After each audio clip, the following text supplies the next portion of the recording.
अस्सलामुअलैकुम नाज़रीन। आज का हमारा नॉवेल है अपना हो तो ऐसा हो और ये लिखा है नादिया जहांगीर साहिबा ने। तो हम शुरू करते हैं अपना नॉवेल। इससे पहले कि वो बाहर निकलती कोई उजलत में अंदर दाखिल हुआ। क्या बात है? उसने अंदर दाखिल होने वाले को अपने बाजुओं में भींच लिया। बाबा आपको बुला रहे हैं। वो क्यों? मुझे क्या पता, आप खुद जाएं और पूछ कर आए। अच्छा साहब जाती हूँ। उसने हंसते हुए साद के बालों को छेड़ा। अम्मा किधर है? उसने पीछे मुड़कर पूछा। वो भी उनके पास है। वो सर हिलाती आगे बढ़ गई। अस्सलाम वालेकुम बाबा। उसने दरवाजे ही से सलाम किया तो अम्मा बाबा दोनों ने जवाब दिया। जी बाबा। उसने अपने बुलाए जाने की वजह दरियाफ्त की तो उसका बाप जैसे चौंक कर उसे देखने लगा। आपने मुझे बुलाया था? उसने एक बार फिर पूछा तो उसके बाप ने उस पे एक गहरी नजर डाली और फिर अपनी बीवी को देखने लगा, जो सर झुकाए बैठी थी। उसे किसी अनहोनी का एहसास हुआ। वो अम्मा की उड़ी उड़ी रंगत वाले चेहरे को गौर से देखने लगी, लेकिन उनके चेहरे से कुछ भी न अख्ज कर सकी तो उलझ कर रह गई। इतवार को तुम्हारी शादी है। उसके बाप ने उसके सर पे जैसे बम दे मारा था, मुस्तफा के साथ नेक्स्ट संडे को। उसे लगा जैसे उसने कुछ गलत सुन लिया हो। सुन लिया, अब जाओ बाबा, बस अब जाओ। उन्होंने हाथ उठाकर उसे मजीद कुछ कहने से रोका तो वो उल्टे कदमों वापस मुड़ी। दहलीज पे उसके कदम लड़खड़ाए, लेकिन उसने खुद को गिरने से बचा लिया। हेलो मुस्तफा। यस, मैं माहा बात कर रही हूँ। जी। वही हमेशा का ठहरा सर्द और अधूरा लहजा उसके अंदर को भी सर्द कर गया। मुझे आपसे कुछ कहना था। वो भी सर्द लहजे में बोली। कहिए, फोन पे नहीं किसी और जगह। मैं मसरूफ हूँ। वही सर्द जवाब आया। आपका वक्त नहीं जाया होगा। उसने दांत किचकिचाकर माउथ पीस को घूरा। लेकिन मैं फारिग नहीं हूँ। आप समझते क्या है खुद को? मेरी जिंदगी का सवाल है और आपके पास वक्त नहीं है। क्या बात है? बात आप खूब जानते हैं। मैं 10 मिनट बाद आपके यहाँ आता हूँ। नहीं, प्लीज प्लीज मेरी बात सुने। मुस्तफा, मुस्तफा साहब। उसका चिल्लाना बेसुध हो गया। मोबाइल ऑफ हो चुका था। बेइख्तियार उसकी आंखों में तैरता पानी गालों पे लुढ़क आया। वो दीवार के साथ सर टिकाए रोने लगी। उस पल उसे अपनी सगी माँ बहुत शिद्दत से याद आ रही थी। सौतेली ने तो सौतेलापन दिखाकर उसे अपने इस भांजे के नाम कर देना चाहा था। जो औरत की इज्जत करना तो एक तरफ, औरत को अपने सामने देखना तक गवारा ना करता था। जिसका दिल दिल नहीं, एक पत्थर था, जिसमें ना कोई एहसास था, न कोई जज्बात, जिसकी जबान से कोई फालतू बात ना निकलती थी, जिसके लहजे में किसी ने कोई गर्मी ना देखी थी और ना सुनी थी। माहा सुबहानी की नजर में ऐसे मर्द कभी न जचते थे, और खासकर मुस्तफा अली से तो वो हमेशा चिढ़ती थी। उसे मुस्तफा का हमवक्त चुप का रोजा रखे रखना ही खौला देता था। वो कब से उसे अपने घर आता देख रही थी। वो जब भी उनके घर आता बहुत चुप चुप और अफसुर्दा अफसुर्दा सा रहता। उसने जब भी उससे बात करना चाही वो कुछ ऐसे सपाट और सर्द सर्द लहजे में बोलता कि वो खुद ही शर्मिंदा होकर बाकी बात होठों में ही दबा लेती। वो कराची में रहता था। इन दिनों इस्लामाबाद किसी काम से आया हुआ था कि बाबा और अम्मा ने उसे सूली पर चढ़ाने का फैसला सुना दिया, और वो उनके फैसले पर हैरान थी कि न तो उसका बाप रिश्ता मांगने आया था और न भाई। फिर उन्होंने हाँ क्यों की? आपको क्या कहना था? ठीक 10 मिनट बाद वो उसके सामने खड़ा था, ब्लैक पैंट और व्हाइट शर्ट में। हमेशा की तरह वो बहुत दिलकश लग रहा था। उसकी स्ट्रांग और डैशिंग पर्सनैलिटी में वो सिर्फ एक लम्हे के लिए खोई थी और फिर कुछ बोल ना पाई। आपने फोन किया था गालिबन। उसने अपना सफेद चश्मा उतार कर बगौर देखते हुए उसे कुछ याद कराना चाहता। वो गड़बड़ा कर रह गई। वो सामने वाले को बहुत कम देखता था। उसकी एक ये भी आदत थी कि वो आंखें झुका कर रखता था और इस वक्त वो उसके चेहरे को देख रहा था। उसके लिए यह बहुत हैरानकुन बात थी। माहा, वो मुस्तफा, मैंने आपसे। मुस्तफा बेटा, तुम कब आए? अम्मा ने उसकी बात मुकम्मल होने ना दी। मुस्तफा भी पीछे देखने लगा। वो सर झुका गई। उस पल उसका जी चाहा वो दहाड़े मार मार कर रोए। माहा ने कोई बात करनी है। उसकी सच बोलने की आदत उसके टुकड़े कर गई। माहा ने, लेकिन माहा ने कौन सी बात करनी है? मुझे कोई बात नहीं करनी है। वो वहां से चली गई। ना ना करते हुए भी वो दिन आन पहुंचा था। वो बिल्कुल बेहिसो बेहरकत बैठी थी। उसे कोई परवाह न थी उसके दाएं बाएं क्या हो रहा है। वो जानती थी तो सिर्फ इतना कि उसकी सौतेली माँ ने अपना सौतेलापन दिखा दिया था। सख्त गिर बाप ने अपनी दूसरी बीवी के मजबूर करने पर अपनी सगी औलाद को दलदल में धकेल दिया था। वही रिवायती सौतेली माँ, वही उसके चुंगल में फंसने वाला बाप, वही अंधा घर, वही अंधे रिश्ते। रुखसती हुई। अम्मा बाबा रोते रोते उसे गले से लगाने लगे तो उसने सख्ती से सर झटक दिया। न अम्मा से मिली न बाबा से। साथ के साथ लग लग कर खूब रोई और फिर मुस्तफा के साथ आ बैठी। वो उसे मुस्तफा नहीं, बर्फ का ग्लेशियर लगा था। वो बिल्कुल बर्फ था। मेरे नसीब में ये बर्फ ही क्यों है? वो कनखियों से उसके सपाट चेहरे को देखती उमड़ आने वाले आंसुओं को रोक ना सकी। वो मेहंदी वाले हाथ फैलाए उन्हें घूरे जा रही थी, उसकी आँखों में नमी तैर रही थी। कितनी बार उसका जी चाहा उठकर अपना हुलिया तब्दील कर ले, लेकिन फिर बैठी रही। हाथ बढ़ाकर बेड पे सेज के नाम पे बिखरे फूलों की चंद पत्तियाँ उठा ली और उन्हें मसल कर वहीं गिरा दिया। कुछ देर के बाद वो उसके सामने बैठा था, बिना कुछ कहे उसे देखता रहा। वो सर झुकाए उसके देखने पे उलझती रही। मैं कैसा हूँ? खामोशी को उसकी भारी और सर्द आवाज़ ने तोड़ा था। वो सर उठाकर उसे देखने लगी। सफ़ेद सफ़ेद अधसों वाले चश्मों में उसकी आँखें हमेशा की तरह बहुत खूबसूरत लग रही थीं। वो कुछ पल उसकी आँखों में देखती रही और फिर नज़रें झुका गई। वो अपने सर के नीचे दोनों हाथ बाँधकर उसके सामने नीम दराज़ हो गया और मुसलसल उसके चेहरे की तरफ देखता रहा। वो अंदर ही अंदर जज़्बस होती रही और उसका दिल धड़क कर रह गया। जब उसने हाथ बढ़ाकर उसके गाल को छुआ और फिर सीधा होकर बैठ गया और अपनी उँगली की पोर पे चमकता आँसू देखा। रो लो जितना रोना चाहती हो और इसे तो रोने का सिर्फ बहाना चाहिए था। उसके कहने की देर थी, उसकी आँखें बहने लगी। कुछ देर वो उसे खामोशी से देखता रहा और फिर उसके गिर्द अपने बाजू फैला दिए। वो उसके सीने पे सर रखे तब तक रोती रही जब तक उसे याद ना आ गया कि उसका सीना बहुत सर्द है। सुबह वो किसी के हिलाने पे जागी थी। मुंदी-मुंदी आँखों से अपने शाने पे उसका हाथ देखा तो फौरन सीधी हो गई।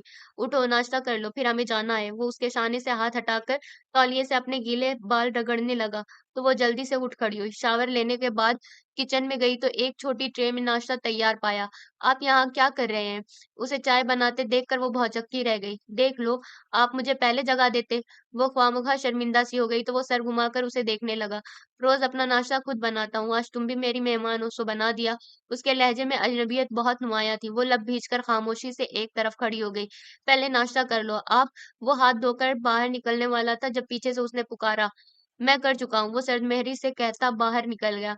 या अल्लाह! आज पहला दिन है, इस आदमी के साथ पूरी ज़िंदगी कैसे कटेगी? उसने अपना सर दोनों हाथों पे गिरा लिया था। किचन से बाहर निकली तो वो टीवी लाउंज में बैठा किसी से फ़ोन पे बात कर रहा था। वो खामोशी से सोफ़े पर बैठ गई।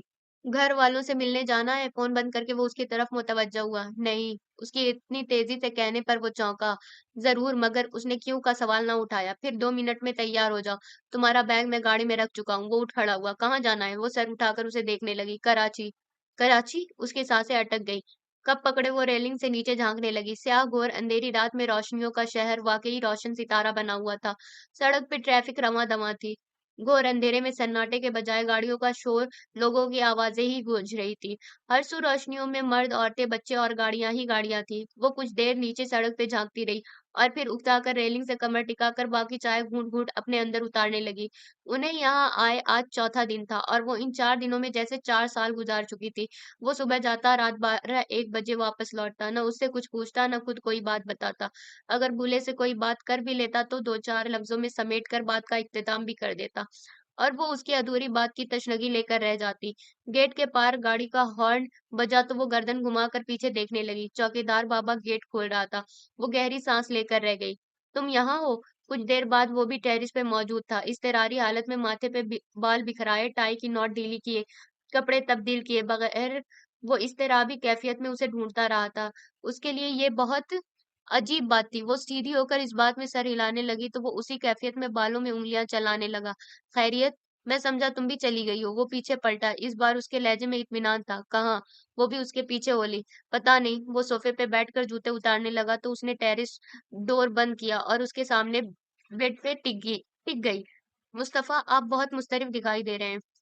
वो चौंक कर उसे देखने लगा। हाँ, बस वैसे ही एक वहम सा हो गया था। वो जूते बेड के नीचे रखकर वॉशरूम में घुस गया। वापस आया तो वो उसी हालत में बैठी थी, तौलिए से बाल रगड़कर ड्रेसिंग टेबल के सामने जा खड़ा हुआ। क्या वहम हो गया था? वो भी उसी वहम में अटकी हुई थी। वो नफ़ी में सर हिलाने लगा तो वो उसके पीछे आ खड़ी हुई। वो चौंक कर अपने पीछे उभरते वजूद को देखने लगा। बालों में चलता ब्रश रुक गया। "आप देर से घर क्यों आते हैं? घर में जी नहीं लगता।" वो फिर से बालों में ब्रश चलाने लगा। उस इस बात से बेखबर कि उसकी इस ज़रा-सी बात ने उसकी आँखों में मिर्चें लगा दी थीं। वो बेयकीनी से उसका चेहरा देखने लगी। वो रो देने को थी। वो फिर आईने में उसका चेहरा देखने लगा। "ना मेरा जी लगता है, ना तुम्हारा, तो फिर क्या करें?" वो घूमकर उससे बराह रास्त मुख़ातिब हुआ। "आप जल्दी घर आ जाया करें।" हाथों की उँगलियाँ मसलते हुए उसने दरख्वास्त की थी। "ये तो तुम्हारा मसला हल हुआ, मेरा तो नहीं। इस फ़र्ज़ को किसी भी तरह निभाऊँगा, चाहे जी ना माने।" सच्चाई उसके चेहरे से आया थी। वो शिकायती नज़रों से उसे देखती रो पड़ी। "रो तो नहीं रो तो नहीं, मैंने कोई झूठ तो नहीं बोला। वो बेचैन-सा होकर उसके आँसू पोंछने लगा तो वो बजाए चुप होने के और रोने लगी। ऐसा करो तुम वापस चली जाओ, मुझे नहीं जाना, बाद में भी तो चले जाना है। वो उलझन-आमेज़ अंदाज़ में उसे देखने लगी। वो उसे छोड़कर बेड की तरफ बढ़ गया। वो अपनी हथेलियों से अपनी आँखें रगड़ने लगी। वो पेट पे नीम दराज़ हो गया। खाना लाऊँ? नहीं, तुम इधर आओ। वो चलती हुई बेड के पास रुकी और फिर उसके पास बैठ गई, जहाँ उसके गालों पे सुर्खी दौड़ी थी, वहीं उसकी पलकें भी लरस कर रह गईं। वो हाथ के अंगूठे से उसकी आँखें साफ करने लगा। पता नहीं क्यों मेरा जी चाहता है तुम मुझे कभी ना छोड़ के जाओ। वो ये बात नहीं जानती थी कि वो किस अंदेशे के ज़ेरे असर आकर उससे ये कह गया था। वो बहुत नरमी से उसके बालों में उँगलियाँ चलाने लगी। हालाँकि ये मैं जानता हूँ कि तुम भी कभी न कभी मुझे छोड़कर चली जाओगी। अकेला, तन्हा, बेबस और मजबूर करके। उस पल माँ ने उसके लबों पर बहुत अफ़सुर्दा मुस्कुराहट देखी थी, वो बेचैन-सी हो गई। सब ऐसे ही करते हैं, सब छोड़ के चले जाते हैं, तुम भी चली जाना, मैं तुम्हें रोकूँगा नहीं, लेकिन ये याद रखना जब छोड़ के जाने लगो तो मुझे जाने की वजह बताकर ज़रूर जाना। और देखो सच बोलना है, जानती हो ना मुझे झूठ से नफ़रत है, अगर झूठ बोला तो मैं तुम्हें तब तक जाने ना दूँगा जब तक सच ना बोलोगी। उसका सर्द हाथ अब भी उसके गाल पे था, लेकिन उसे उसके सर्द हाथ की हथेली से अजीब वहशत और खौफ़-सा महसूस हुआ। तो उसके बालों में चलती उसकी उँगलियाँ रुक गईं। वो खामोशी से उसकी आँखों में देखने लगी। जब कोई सच बोलकर मुझे छोड़ता है तो मुझे तकलीफ़ ज़रूर होती है, लेकिन जब कोई झूठ बोलकर मुझे अलविदा कहता है तो मुझे बहुत अज़ियत होती है। अब की बार फिर उसके होठों पर वही मुर्दा मुस्कुराहट थी। आप दिल से मुस्कुराते क्यों नहीं? मुझे मुस्कुराना नहीं आता। कौन लोग थे जो आपकी मुस्कुराहट ले गए? थे कुछ लोग, बाद में तुम भी उन्हीं लोगों की फ़हरिस्त में शामिल हो जाओगी। अब की बार उसका लहज़ा सर्द सही लेकिन सहमा हुआ भी था। वो यब तक उसे देखे गई, यहाँ तक कि उसकी आँखों से पानी बह निकला। वो घर में अकेली थी, टीवी खोलकर बैठ गई। टीवी देखकर बोर ही होना था, सो बोर होती रही। दिन तो गुज़ारने थे, कोई ना कोई तरीका तो अपनाना ही था। कभी वो कुकिंग का बहुत शौक रखती थी, लेकिन अब किसके लिए पकाती? वो खाने का शौकीन नहीं था, वो अपने लिए भी कुछ पकाने की ज़हमत नहीं करती थी। वो उकताए अंदाज़ में टीवी पे नज़रें जमाए बैठी थी, जब फ़ोन की बेल ने पूरे घर में इर्तियाश-सा बपा कर दिया। वो उसी अंदाज में फ़ोन स्टैंड की तरफ बढ़ी। "माहा, माहा" अभी उसने हेलो ही कहा था जब दूसरी तरफ से बड़ी बेचैनी से उसे पुकारा गया। वो उस आवाज़ पे काँप गई। "बोलो माहा तुम हो ना?" वो नीचे बैठती चली गई। "मैं जानता हूँ तुम हो माहा, माहा प्लीज़ बोलो ना।" "अरशद तुम तुमने ये नंबर को छोड़ो, तुम ये बताओ तुम कराची कब आई? और यहाँ आकर तुमने मुझसे कॉन्टैक्ट क्यों नहीं किया?" उसके लहज़े और अंदाज़ में साबका बेताबी हुनूस थी। वो अपने दिल पे हाथ रखकर गहरे-गहरे साँस लेने लगी। नाराज़ थी, तो इसका मतलब ये नहीं था कि मुझे बताती ही ना। जानती हो किस कदर बेचैन हूँ मैं तुम्हारे लिए, किस कदर तड़प रहा हूँ। अरसल प्लीज़, उसने उसे टोकना चाहा लेकिन अपनी कोशिश में नाकाम रही। क्यों बंद बाँधना चाहती हो मेरे बेकाबू जज़्बात पर? क्यों मेरी बेताबी बढ़ा रही हो? जानती हो बहुत अधूरा रह गया हूँ मैं तुम्हारे बगैर, नहीं जी सकता बिना तुम्हारे। उसके लहज़े में सदियों का दर्द उतर आया था, लेकिन उसके असाब झनझना कर रह गए।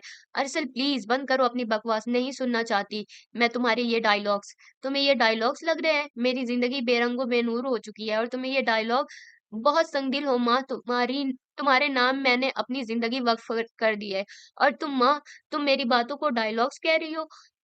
Shut up Arsal, shut up. वो इतने ज़ोर से दहाड़ी कि उसे अपनी आवाज़ ही अजनबी लगी। व्हाय? मैं अब माहा सुबहानी नहीं, माहा मुस्तफ़ा हूँ। तुम्हें ऐसी बातें करते हुए शर्म आनी चाहिए। अब मैं एक शादीशुदा औरत हूँ। माँ माँ तुमने शादी कर ली क्यों? मुस्तफ़ा से क्यों? तुम्हें मैं क्यों नहीं याद आया? हाँ, मैंने शादी कर ली है, अब मेरा पीछा छोड़ दो। वो बहुत बेबसी बेचारी से चिल्लाई। क्यों छोड़ दूँ पीछा? जब तक तुम मेरी नहीं हो जाती, मैं तुम्हारा पीछा नहीं छोड़ूँगा। अरसल, कुछ खौफ़ करो। तुम्हें ऐसी बातें ज़ेब नहीं देती। मेरे बजाय तुमने किसी और से शादी कर ली है। क्या तुम्हें ये ज़ेब देता है? Shut up!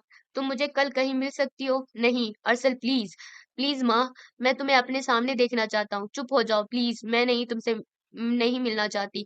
उसने चिल्लाकर फ़ोन बंद कर दिया और वहीं घुटनों में सर देकर रोने लगी। फ़ोन की बेल बार-बार बजती रही लेकिन उसने रिसीव ना किया। एक बार फिर उसके अंदर खौफ़ सा छा गया था। वो तो अरसल बट को भूल भी चुकी थी और वो एक बार फिर उसके दर पर सदाएँ लगाने आ गया था। अरशद बल असल बट कॉलेज में उसके साथ ही पढ़ता था। बहुत रंगीन मिज़ाज था, तबीयत और मिज़ाज दोनों में बेतहाशा रंगीनी और शोख़ी थी। लड़कियों को फांसना और लंबे चक्करों में गिरफ्तार करना उसका पसंदीदा मशग़ला था और इसी मशग़ले को बरकरार रखने के लिए उसने अपने हाथ महा के सामने भी फैला दिए थे। महा को ऐसे लोगों से भी नफ़रत थी, इसीलिए उसने उसके ख़्याल को झटक दिया था। लेकिन वो बजाय पीछे हटने के उसकी मोहब्बत में आगे ही आगे बढ़ता चला गया और उसे बार-बार यकीन दहानी कराता रहा कि वो उसके साथ पुरख़ुलूस है और दिल-ओ-जान से उसका हाथ थामना चाहता है। लेकिन उसने हमेशा उसकी मोहब्बत को झुठलाया था और कभी उसकी हौसला अफ़ज़ाई ना की थी और अब वो एक बार फिर साबका बेताबियाँ और बेचैनियाँ लिए महा, महा पुकार रहा था। वो खौफ़ व हरास में मुब्तला हो गई। उसे लग रहा था उसने मुस्तफ़ा को समझने में कहीं गलती की है। वो मुस्तफ़ा को जैसा समझती थी हकीकतन वो वैसा नहीं था। वो मुस्तफ़ा को जज़्बात व एहसास से आरी शख़्स समझती थी, लेकिन अब उसके साथ रहते हुए उसे महसूस हो रहा था जैसे मुस्तफ़ा ने जानबूझकर अपने जज़्बात और महसूसात पर बंद बाँध रखे हैं। वो बहुत मूडी बंदा था। जब मूड में होता, उससे ढेरों बातें करता और जब बेज़ार होता, तो उसे आउट होने का इशारा कर देता।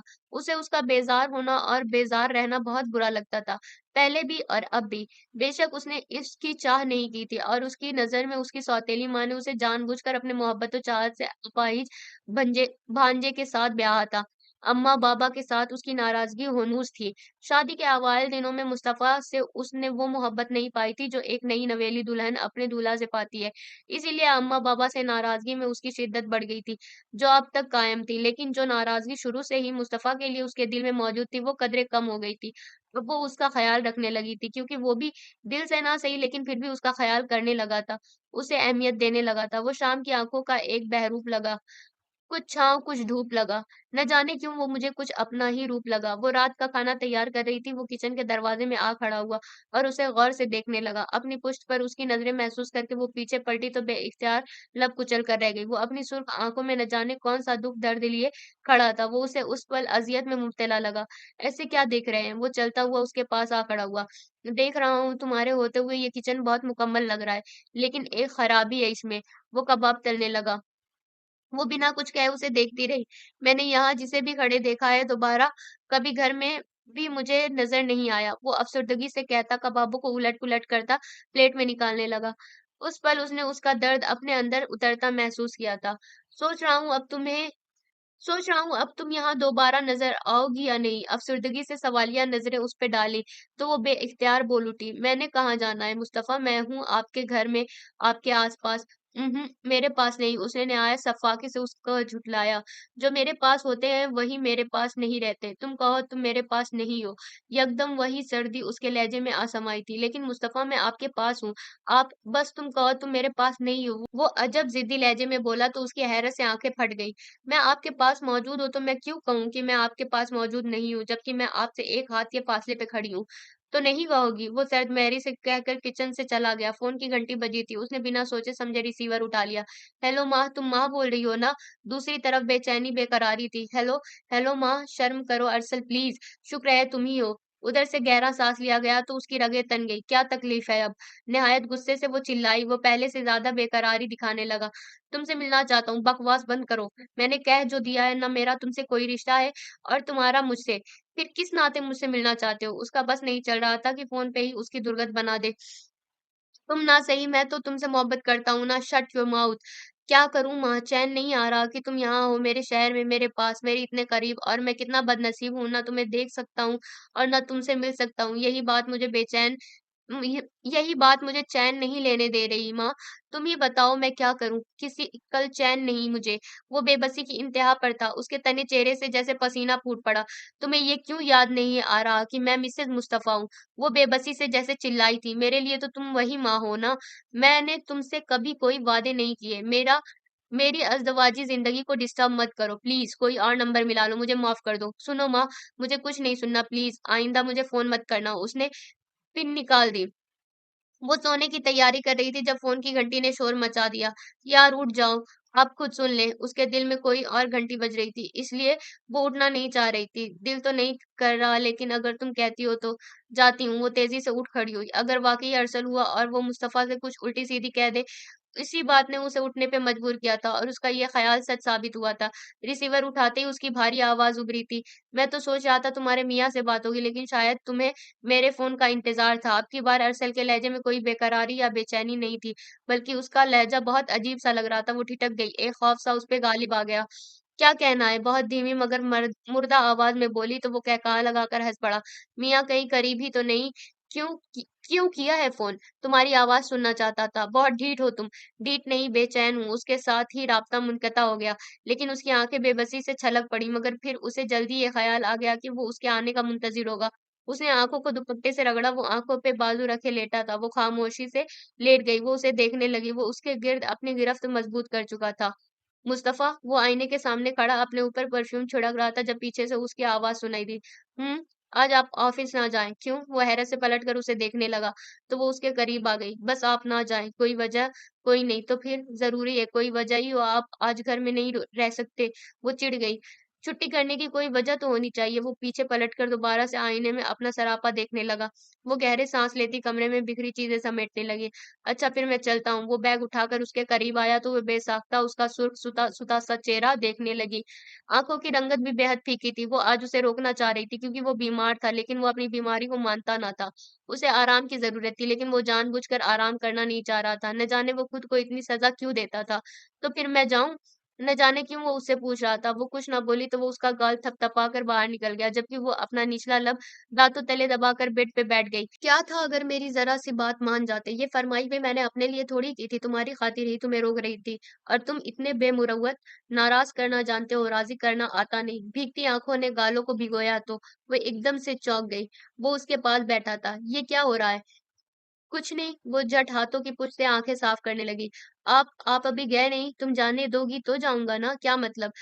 मैंने मतलब ये कि तुम मुझे बता नहीं सकती थी कि मुझे सख्त बुखार है, जिसके लिए मुझे आराम की शदीद ज़रूरत है और मैं इसलिए घर पे रहकर खूब आराम करूँ। कहूँगी तो आप डाँट देंगे। उसने सादगी से जैसे उसे इत्तला दी थी। तो मुझे रोकने की असल वजह यही है?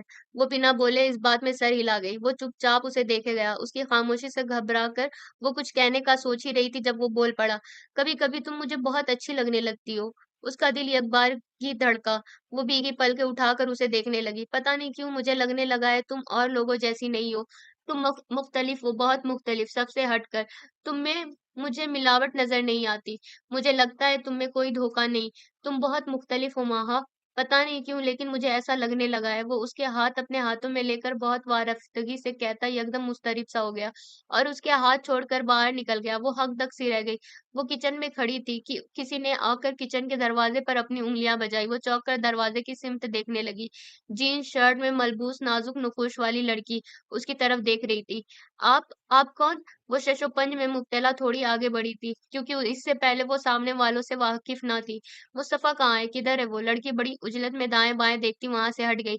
वो भी किचन से बाहर निकल आई। बताओ किधर है वो? लेकिन आप हैं कौन? लड़की आगे आगे थी और वो पीछे-पीछे। लड़की भी इधर झाँक रही थी, कभी उधर और वो हैरान परेशान सूरत लिए उसकी पैरवी कर रही थी। न जाने कौन थी और क्यों इस तरह कर रही थी। तुम बताती क्यों नहीं? किधर है वो? पहले आप बताएँ, आप हैं कौन? उसने निहायत तेज़ी से पूछा तो लड़की उसे गौर से देखने लगी। अच्छा, तो वो अपने रूम में होगा। वो उसका सवाल नज़रअंदाज करती वापस पलटी। ज़रूरी नहीं वो अपने रूम में ही हो, वो अपने ऑफ़िस भी हो सकते हैं। उसने भी तीखा-सा जवाब दिया। वो वहाँ नहीं है, मैं वहाँ से होकर आई हूँ। प्लीज़ आप आराम से बैठें, मैं उनको बुलाती हूँ। अगर आपको कोई ज़रूरी काम है तो वो आपसे मिल लेते हैं। उस लड़की के सामने वो बिल्कुल हवनक लग रही थी।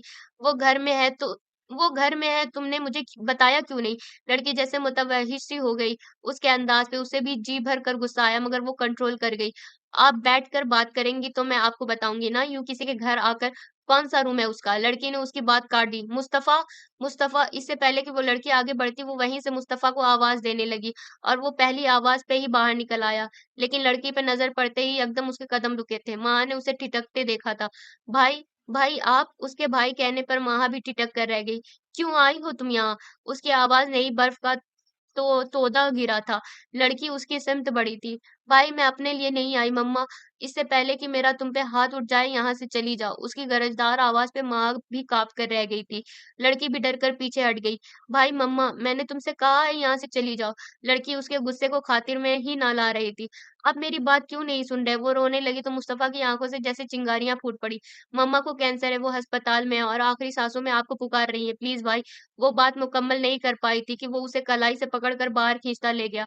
मेरी बात तो सुने मुस्तफ़ा, मम्मा आपको मुस्तफ़ा प्लीज़ वो न जाने क्या-क्या कह रही थी। वो बड़ी बेदर्दी से उसे खींचता चला गया। वापस आया तो गुस्से से माथे की तमाम रगें तनी हुई थी। माहा उलझी-उलझी खड़ी उसे देख रही थी। वो उसको एक नज़र देखता बिना कुछ कहे तेज़-तेज़ अपने कमरे में चला गया और जब थोड़ी देर बाद वो कमरे में आई तो उसे बिस्तर में पड़ा देखकर वहीं खड़ी की खड़ी रह गई। उसने उससे कुछ भी नहीं पूछा था। उसने भी शायद उसे कुछ बताना ज़रूरी ना समझा, बस चुपचाप बिस्तर पे पड़ा रहा। वो उससे पूछे बगैर करीबी क्लिनिक से डॉक्टर ज़ैदी को बुला लाई थी, लेकिन बाद में उसकी मलामती नज़रों को सहना भी पड़ा। डॉक्टर की हिदायत के मुताबिक वो उसके लिए सूप तैयार करने लगी और जब बाउल में निकाल कर कमरे में आई तो वो मोबाइल कान से लगाए बहुत धीमी आवाज़ में किसी से बात कर रहा था। वो आहिस्ता से उसके सामने बैठ गई। जी पापा, वो आ गई है, आप कर लें बात। वो जान गई थी कि मुर्तज़ा साहब का फ़ोन है, इसीलिए उसने झट हाथ बढ़ा दिया था। अभी उन्होंने हेलो ही कहा था कि उसने मुस्तफ़ा की शिकायतें लगाना शुरू कर दी। जवाबन उन्होंने बहुत फ़िक्रमंदी से उसे उसका ख़्याल रखने की तलकीन की थी और फिर मुस्तफ़ा को जी भरकर डाँट पिलाई। वो सिर्फ़ इस बात में सर ही हिलाता रह गया। मुझसे इस कद्र बरगश्ता वो मोबाइल ऑफ करके मेज़ पर रखते हुए वो उसकी तरफ देखने लगा तो उसने बेइख्तियार गर्दन हिला दी। "तो तुम भी छोड़ जाओ मुझे, क्यों यहाँ मेरे पास बैठी हो? चली जाओ यहाँ से।" वो भड़का। वो मुँह खोले हैरत से उसे देखने लगी और फिर बोली तो बहुत धीमी आवाज़ में, "छोड़ना होता तो पहले रोज़ ही छोड़ जाती।" उसका इतना कहना था, उसके अआसाब झनझना उठे। तो क्यों नहीं छोड़ा? तुम भी मुझे छोड़ जाती, मैंने तुम्हें अपने साथ बाँध तो नहीं रखा था। गुस्से से कहते हुए कंबल दूर उछाल कर वो उठने लगा तो उसने उसे बाजू से पकड़कर उठने ना दिया। क्या हो गया है आपको? क्यों इस कदर नाराज़ हो रहे हैं? कुछ नहीं हुआ मुझे। ज़ोर से बाजू झटका लेकिन उसने बाजू ना छोड़ा। कुछ नहीं हुआ तो फिर लेटें यहाँ आराम से। मुझे नहीं आराम करना, छोड़ो मुझे, वो न रूठेपन से बोला। आप भी ना बस। उसने उसे लेटने पर मजबूर कर दिया। वो लब भींचकर अपनी पेशानी मसलने लगा तो वो उसका हाथ हटाकर अपने हाथ से उसकी पेशानी मसलने लगी। उसने सख्ती से उसका हाथ झटका लेकिन वो बुरा माने बगैर उसे गौर से देखने लगी। क्या परेशानी है? किस बात की टेंशन ले रहे हैं? किस बात की टेंशन लूँगा? उल्टा वो उससे पूछने लगा। अपनी मम्मा की जो अस्पताल में है? वो बेइख्तियार उसके लबों से फिसला तो वो ज़ख्मी नज़रों से उसे देखने लगा। तुम्हें किसने कहा कि मेरी कोई माँ है? लहज़ा नहीं, अंदाज़ भी बहुत सफ़ाक था। ज़ाहिर है आज ही पता चला है, आप या अम्मा तो बताने से रहे। आप उसकी ज़बान से शिकवा निकला। मैं कतई नहीं जानती थी कि आपकी माँ ज़िंदा है या आपकी बहन और इससे आगे वो बोल ना सकी क्योंकि उसने हाथ उठाकर उसे मज़ीद बोलने से रोक दिया था। वो चुप होकर उसे देखने लगी। उसने एक पल के लिए आँखें बंद की और फिर आँखें खोलकर उसे देखा। उस पल उसकी आँखों में क्या था? कोई गहरा दुःख, कोई गहरा ज़ख्म, वो किसी अज़ियत में मुब्तला था, वो नहीं जानती थी। लेकिन इस वक़्त वो अज़ियत उसके अंदर उतर गई थी। जानती हो हम कितने बहन-भाई हैं? उसकी आवाज़ बहुत धीमी थी लेकिन उसे सुनाई दे गई। सिर्फ़ 3 भाई हैं, अम्मा ने ही बताया था, वो भी आहिस्ता से बोली तो वो सर उठाकर उसे देखने लगा। और बहनें? अम्मा ने कहा था नहीं है। और बाबा ने नहीं बताया? उन्होंने ज़रूरी नहीं समझा, जो मुझे बताते कि जिससे मेरी शादी हो रही हो उसका कोई वालियो-वारिस है भी या नहीं। उन्होंने तो अपने कंधों से सिर्फ़ बोझ उतारना था, सो उतार दिया। ये भी मुझ पे बहुत बड़ा एहसान किया कि बता दिया कि मेरी किस दिन शादी है। बहुत तल्ख़ी से वो बोली तो वो उठकर बैठ गया। बहुत तल्ख़ी है तुम्हारे अंदर भी बिल्कुल मेरी तरह। वो कुछ कहे बगैर सर झुका गई, तो वो गहरा साँस लेकर रह गया। थोड़ी ख़ामोशी के बाद वो फिर बोला, ख़ैर मैंने ही ख़ाला अम्मा को मना किया था कि वो मेरी सिस्टर्स के बारे में आपने झूठ बोलना चाहा, झूठ बोलना नहीं छुपाना चाहा, लेकिन फिर मैंने उनसे कहा था कि वो तुम्हें सब कुछ बता दें, लेकिन शायद उन्होंने तुम्हें कुछ नहीं बताया। चलो ये सब कुछ मैं किसी और रोज़ बताऊँगा, फ़िलहाल तो सिर्फ़ इतना कि हम 6 बहन-भाई हैं, 3 भाई और 3 ही बहनें। 3 बहनें? उसकी हैरत से आँखें फट गई थीं। वो गर्दन हिलाते उसे देखने लगा, वो किधर हैं सब? आवाज़ तहय्युर से पुर थी। 2 भाग गईं और 1 को मैंने भगा दिया। उसकी आवाज़ किसी गहरी खाई से आई थी। उसने बेइख्तियार उसका हाथ पकड़ा तो वो उसके कंधे पे सर रख के आँखें मूंद गया। उसकी पुश्त पे हाथ फेरते हुए उसकी आँखें सवालिया थी, जबकि लबों पे कुफ़्ल था। वो नाश्ता तैयार कर रही थी। वो ऑफ़िस जाने के लिए तैयार हो रहा था। तैयार होकर बाहर निकला तो उसे टेबल पर महवे इंतज़ार पाया। वो मुस्कुराता हुआ कुर्सी खींच कर बैठ गया। वो सर झटक कर रह गई। तुम्हारी पेशानी पे ये नागवारी की लकीरें कैसी हैं? वो जानकर अनजान बना तो वो खफ़गी से उसे देखने लगी। आपकी तबीयत अभी भी ठीक नहीं है और आप ऑफ़िस जा रहे हैं। कम ऑन महा, ज़रा-सी तबीयत ही तो ख़राब थी, अब तो काफ़ी बेहतर लग रहा हूँ। क्या तुम्हें नहीं लग रहा? उसने अपने आप को हशाश-बशाश ज़ाहिर करने की कोशिश की तो वो चुप सी हो गई। जब तुम मेरा ख़्याल करती हो ना, यकीन मानो बहुत स्वीट लगती हो और दिल के बहुत करीब भी। उसकी आवाज़ बहुत धीमी थी और कोशिश के बावजूद उसके आखिरी अल्फ़ाज़ सुन नहीं पाई थी, फिर भी मुस्कुरा दी। उसने एक लम्हे के लिए उसे देखा और फिर नाश्ते की तरफ मुतवज्जो हो गया, जबकि वो कुर्सी से उठ खड़ी हुई। क्या हुआ? उसने चौंक कर उसे देखा और फिर उसकी नज़रों की पैरवी की। माँ ने नज़रें घुमाकर उसे देखा और फिर दरवाज़े में इस्तादा वजूद को ये नूर है, माँ ने उसे कहते सुना और गर्दन मोड़कर उसे देखने लगी। सबसे छोटी, उसने कुछ नहीं पूछा तो वो खुद ही बताता उठ खड़ा हुआ। जी, आपको कोई काम था? वो चलता हुआ लड़की के पास जा खड़ा हुआ तो लड़की ने रोना शुरू कर दिया। मैंने आपसे काम पूछा है। उसका लहज़ा बहुत धीमा सही लेकिन सख्त ज़रूर था। भाई, शट अप! अपनी गंदी ज़बान से मेरा नाम या मेरा रिश्ता मत लेना। उसने दहाड़ कर लड़की की बात भी करने ना दी। लड़की को बात भी करने ना दी थी। जिस रास्ते से आई हो उसी रास्ते से वापस चली जाओ। उँगली उठाकर उसे वापसी की राह दिखाई तो लड़की रोते हुए उसके पैरों में बैठ गई लेकिन वो झटके से पीछे हटा था। मैं नहीं चाहता कि मैं तुम पे हाथ उठाऊँ। बेहतर कोई और लफ्ज़ कहे बगैर उठो और यहाँ से दफ़ा हो जाओ। उसने उससे कलाई से पकड़कर उठाया तो लड़की उसके सामने हाथ बाँधने लगी। एक बार सिर्फ़ एक बार माफ़ कर दे भाई, उसके बाद आपसे कुछ नहीं माँगूँगी, सिर्फ़ एक बार माफ़ कर दे। किसे? तुम्हें या लहज़ा दरिश्ती से पुर था? सबको, सिर्फ़ एक बार भाई, मम्मा आपके लिए तड़प रही है, प्लीज़ आप मम्मा को नूर, मैंने इतनी देर तुम्हें सिर्फ़ इसलिए बर्दाश्त किया है कि मुझे अपनी छोटी बहन से बहुत मोहब्बत थी। लेकिन अब नहीं, तुम्हारे मुँह से भाई सुनना मुझे तकलीफ़ दे रहा है। जाओ यहाँ से, मैं मज़ीद तुम्हें यहाँ बर्दाश्त नहीं कर सकता और ना ही करना चाहता हूँ। आई से गेट आउट। उसके लहज़े से अयाँ था कि वो बहुत बर्दाश्त से काम ले रहा था। लड़की बिलक रही थी और वहाँ से उसका रोना बर्दाश्त ना हुआ। मुस्तफ़ा प्लीज़, वो आगे बढ़े थे और उसके कंधे पे हाथ रख दिया। आप उसकी बात तो सुन लें, तुम खामोश रहो, ये तुम्हारा मामला नहीं। उसने सख्ती से उसे टोका, लेकिन वो फिर भी बाज ना आई। आप उसकी बात मैंने बोला है तुम खामोश रहो, सुन तो लें वो कहना क्या चाह रही है। चटाक, उसने मुड़ के उसके गाल पे थप्पड़ जड़ दिया, तो लड़की खुद ब खुद 2 कदम पीछे हट गई। वो गाल पे हाथ रखे वहीं साकित हो गई। तुम्हें मेरा एक बार का कहा समझ नहीं आता? मैंने कह जो दिया, खामोश हो जाओ, ये तुम्हारा मामला नहीं है, फिर भी तुम्हें सुनाई नहीं देता। गुस्से से कहता वो लड़की को देखने लगा, जो उसी तरह सहमी-सहमी पीछे हट रही थी। किस रिश्ते से यहाँ आई हो? किस हैसियत से यहाँ कदम रखा है? क्या लगता हूँ मैं तुम्हारा या तुम्हारी माँ का जो इधर सब दौड़े चली आती हो? जानती हो ना मैं तुम सबके लिए मर चुका हूँ, फिर तुम यहाँ क्यों आई हो? वो खतरनाक इरादे से लड़की की तरफ बढ़ा तो वो चीखें मारती पीछे हटती चली गई। मैं चली जाती हूँ, आप प्लीज़ वहीं रुके, प्लीज़ भाई मैं जाती हूँ। वो रोते हुए पीछे पलटी और दौड़ते हुए गेट पार कर गई थी। वो वहीं खड़ा का खड़ा रह गया। कुछ देर बाद वो ब्रीफ़केस उठाए अंदर आया तो वो उसे कहीं नज़र ना आई। ब्रीफ़केस उठाकर जब वो बाहर निकल रहा था, सिर्फ़ एक पल के लिए दरवाज़े में कदम रुके थे और फिर वो सर झटकता वहाँ से निकल आया। उसकी गाड़ी के स्टार्ट होने की आवाज़ ने अंदर बैठी माँ के अंदर दूर तक खामोशी फैला दी। फिर वो हाथों में चेहरा छुपाकर रो पड़ी। उस वक़्त उसे अपना आप बहुत बेमाया लग रहा था। एक बार फिर वो अपने साथ सबसे नाराज़ हो चुकी थी। शाम को जब वो वापस लौटा तब भी वो उसे कहीं नज़र ना आई। लाउंज में कदम रखते हुए वो उसकी गैर मौजूदगी पे ठिठका, फिर ज़रा की ज़रा किचन में झाँका तो बेइख्तियार गहरा साँस लेकर रह गया, क्योंकि वो इस वक़्त किचन में होती थी, लेकिन आज वो किचन में ना थी। सुस्त कदमों से वो अपने कमरे की तरफ बढ़ा, दरवाज़ा खोला तो अंधेरे में उसे कुछ भी नज़र ना आया, लाइट्स ऑफ थी, खिड़कियों के पर्दे गिरे हुए थे, जिनकी वजह से पूरा कमरा तारीकी में डूबा हुआ था।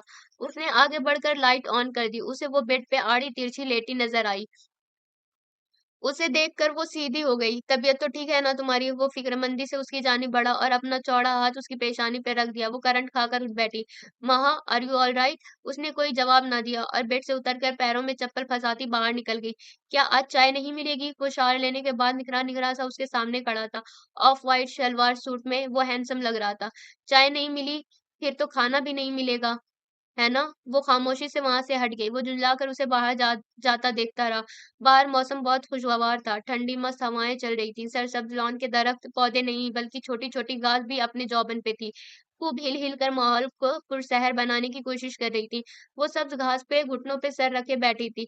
वो गरम-गरम भाप उड़ाती चाय के 2 कप उठाए उसके पास आ बैठा। उसने गर्दन घुमाकर एक पल उसे देखा और फिर नीले आसमान को। "चाय पी लो।" उसने फ़ौरन कप उसके सामने किया, लेकिन उसने कप लेने के लिए हाथ ना बढ़ाया तो वो कप उसके सामने रखकर उसे बगौर देखने लगा।